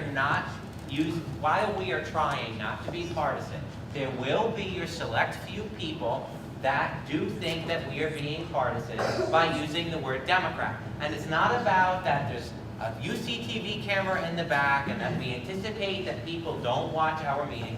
That's a very poor assumption to make, and I think it speaks to the collective idea here that what we are doing perhaps isn't important for the student body. And that's not the message that we should be sending. We should be encouraging people to watch our meetings. We should be encouraging people to come to public comment and to participate in their student government. Now, going back to the amendment itself, it is important that we keep in mind the select few people that may get offended by the use of the word Democrat. And as an organization that strives to be nonpartisan, we must keep that in mind and make efforts to eliminate the potential partisanship, the potential perceived partisanship in any piece of legislation that we pass. I yield. Thank you. Yes. Why is it, is there? Yeah, but that's your question, and I'll decide yours. What's the reason for not taking pen leave? Why are you asking the question? Actually, hang on. Yeah, that's not a question you can ask. I understand what you're getting at, but you can't malign people's reasons for doing or not doing something. They've chosen to not take this amendment friendly. We need to go through the process. All right. So, Senator DeMora. Okay, I think this is, I agree with the sentiments of Committee Chairperson Reynolds, who just left. This is honestly disgusting. I'm sorry. We are going through, and that's my honest opinion. I understand, Your Honor. Okay. This is just so much layers of bureaucracy for what? We're trying to pass a resolution saying that we affirm the results of the election, the voter turnout increased at the polling location, and we hope to work with the elected officials in the future. There was not a single Republican statewide official elected in the state of Connecticut, which is why the word Democrat. I'm talking about that. I'm talking about why the word Democrat does not need to be taken out. Also, it's implied that he was elected because the statement itself stands before it. And Fine, all right. Look, enough, everyone. Okay? I understand that we're all partisan here. We've got our ideas. We're very passionate about them. You wouldn't be here if you weren't. But I ask you all to remember what you've been repeating, all of you, over and over again. We are not partisan. Do not argue about this because you are partisan. I understand that there is sentiment that this is a partisan-driven idea. You cannot use that in your argument. Is that clear? All right. Senator DeMora? I'll just say that this is just semantics at this point then, and I think this is ridiculous that we're spending time on this. We should be talking about the content of the bill if we really want to talk about it, and I think this is just a simple piece of legislation that has no reason not to be passed. I yield my time. Thank you. Senator Zantzowitz. Yeah, I'm totally with Dylan and Damon on that. This is terrible. This is like a total waste of time. This is. I said no terrible, no alignments. Oh, okay. This is poor. All right. Just say, like, I believe that this shouldn't be, like, we should move back to content, just like Senator. I think that this is a prime example of why USG is seen as, quote, for my constituents, a joke. I don't think that it's necessary to debate a word at all. We wrote this bill to affirm the beautiful thing that is democracy, and it has turned into something very ugly. So I hope we can get by pretty quickly after this, because it's a Wednesday. Everyone's starting to want to go home. I'll use my You yield, Senator Neiman. Wait, yes, sir.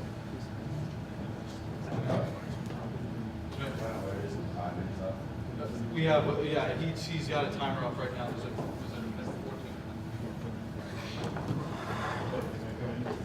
14. Yeah, oh, okay, oh yeah, so time is not up yet because when I took the floor to straighten everyone out, they stopped for a little while, so. All right, so pretty much, this being my first day, I would just like to say that this is really a prime example of an inefficient use of time, and it reflects badly on the organization as a whole. I came here for the betterment of the student body and to help push that forward, and this is just not that. And I'll yield. Thank you. Deputy Speaker.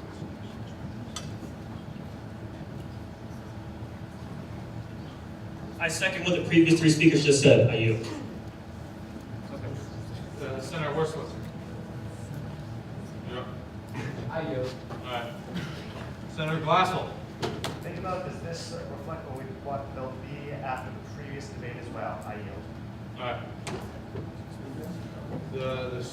We're out of time. All right. Now we're going to move into a vote on this amendment to change it to, as it reads up there. All those in favor of this amendment, please signify by saying aye. Aye. All those opposed, please signify by saying nay. Nay. Any abstentions? 1, 2. In the opinion of the chair, the nays have it, and the motion fails. All right. Now, from now on, there's going to be 10 minutes for this debate. Okay? Just want to clarify. 10 minutes total. Motion to move the previous question. Second. All right. Yeah. All right. So there's been a motion to move to the previous question on this bill, and there has been a second. There's no debate on this. I just care to remind everyone. No, you know what? You already know. All right. All those in favor of moving to the previous question, please signify by saying aye. Aye. All those opposed, please signify by saying nay. Nay. Any abstentions? One from Senator Dalton. In the opinion of the chair, the ayes have it. Motion carries. All right. We're going to move into a vote on this bill. This joint resolution concerning the 20. No, you can't because we've moved into a vote on this. Motion, a joint resolution regarding the 2018 midterms. All those in favor of this bill or this joint resolution, please signify by saying aye. Aye. All those opposed, please signify by saying nay. Nay. Any abstentions? In the opinion of the chair, the ayes have it. The motion carries. All right. We're now going to move into discussion. Is there any discussion? We have a discussion from, no. This is a discussion about announcements. The things you want to yeah, I know. So does he. You want to go? Are you recognizing me? Yeah, I'm recognizing you. Then you, then you. What? Yeah. Approach. Folks, quick note I just want to leave you with. When you vote to approve something, it stays on the record for 2.5 years, roughly. It stays in our minutes forever, and it stays in a binder forever, and it is forever record of what this body did, and your name is attached to it. And it is an official position of the student body for 2 years after it's passed. So the language really does matter, and the language actually might be a good usage of your time. If you consistently pass items where the idea is great but the execution is shoddy, that's not going to reflect well on you either, is it? It's not going to make you look like you're a joke maybe, but it'll make you look inept, which is frankly worse, right?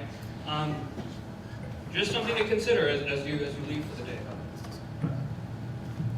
Accomplish.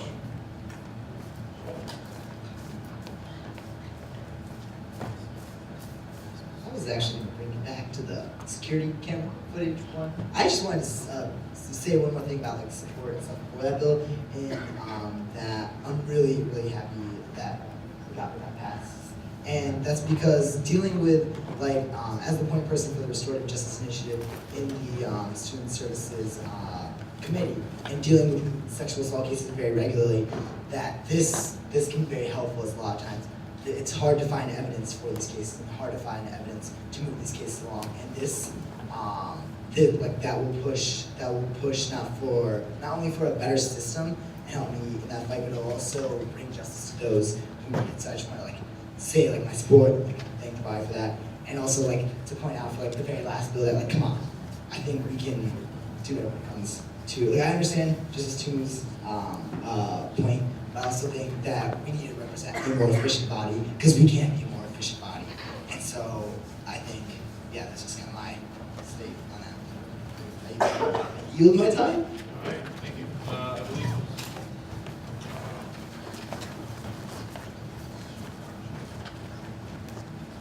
I'm going to be really fast because I know we all want to go home. The members of the Board of Revolution District wanted to be here to discuss the security camera issue. They were unable to, so as a member, I came here to speak on behalf of them as a senator. And I wasn't able to because we didn't get to me because we went to the previous question. But they would just like to wholeheartedly support this bill because, as the previous senator had said, A lot of times, and the problem with sexual assault is that there's no evidence to support the survivor's story, so often they're not believed. And that's a major problem on the mental health of the survivors, especially if they're at the school. So this bill will definitely help with that and providing evidence for them to bring community standards to improve their overall life. Thank you. I yield.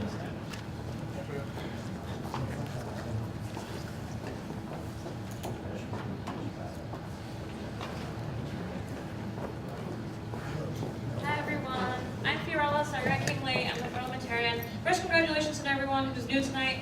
I just wanted to speak about the security camera bill from earlier. As Nisli stated earlier, as Senator Fernando stated earlier, there was not a lot of women who spoke, so I wanted to speak a little bit about that just before I go. As someone who knows and understands that rape culture is prevalent, I am happy that we passed that bill, and I'm just happy that we got a lot of good debate in tonight. Thank you. Ex officio item.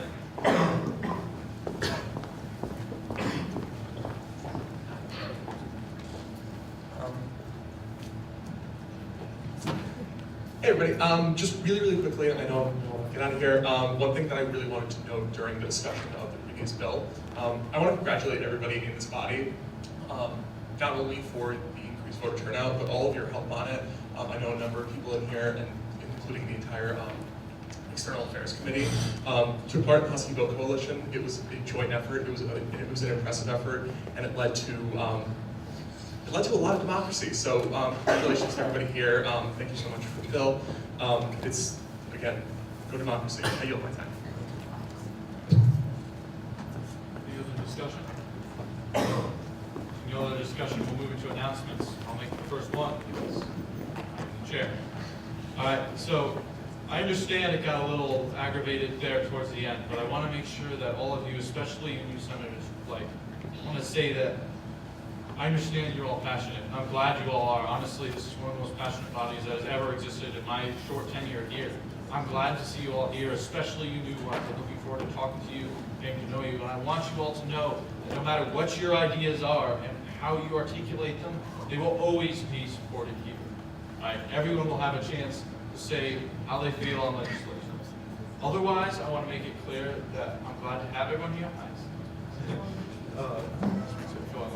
I want to make sure that everyone understands this is not usually the norm, and we're going to be talking to you guys in the next couple of days to make sure you feel good in this organization. Thank you.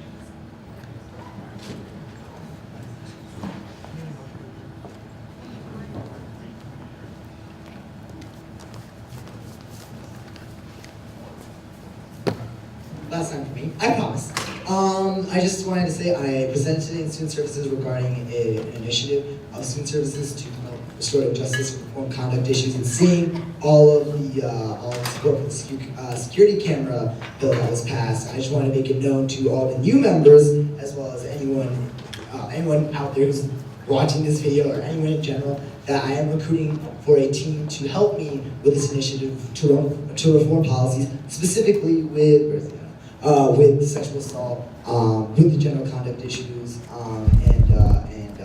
and to help promote mental health on campus. And I could really use the help, so please, we have a lot of people already interested, and I'm not saying this team is gonna be like the Avengers, I'm saying it's gonna be better. So, thank you for your time.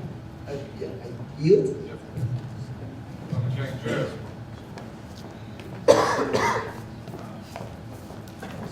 Hi, me again, sorry. I just wanted to announce that we have a Husky Bomb team for USG, so if you're at all interested, please come talk to me or Josh Watina afterwards. We would really love to have you. It's a ton of fun. We're going to do fundraising events really soon, so please come and talk to us. Thanks. What's on the list? Mr. Coordinator Watina. So I'll be real quick. I just want to apologize, but also applaud everyone for participating tonight in the very in-depth debate on everything that we discussed.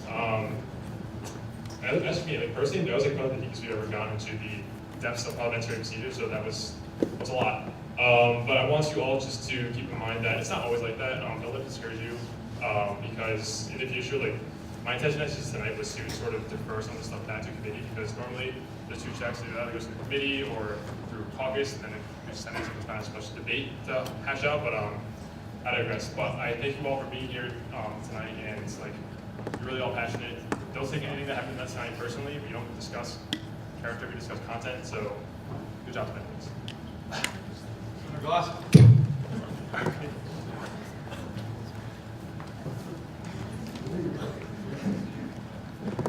All right, all you old senators already know, but can any of you know, new senators, guess what tomorrow night is? Did you guess? Yeah. Did you guess my birthday? Yeah. It's not though. It's game night where people will actually show up. So you guys should all show up at 7 o'clock in the SOC. Anyone is welcome. So please, please show up. Couple of minutes that you cried.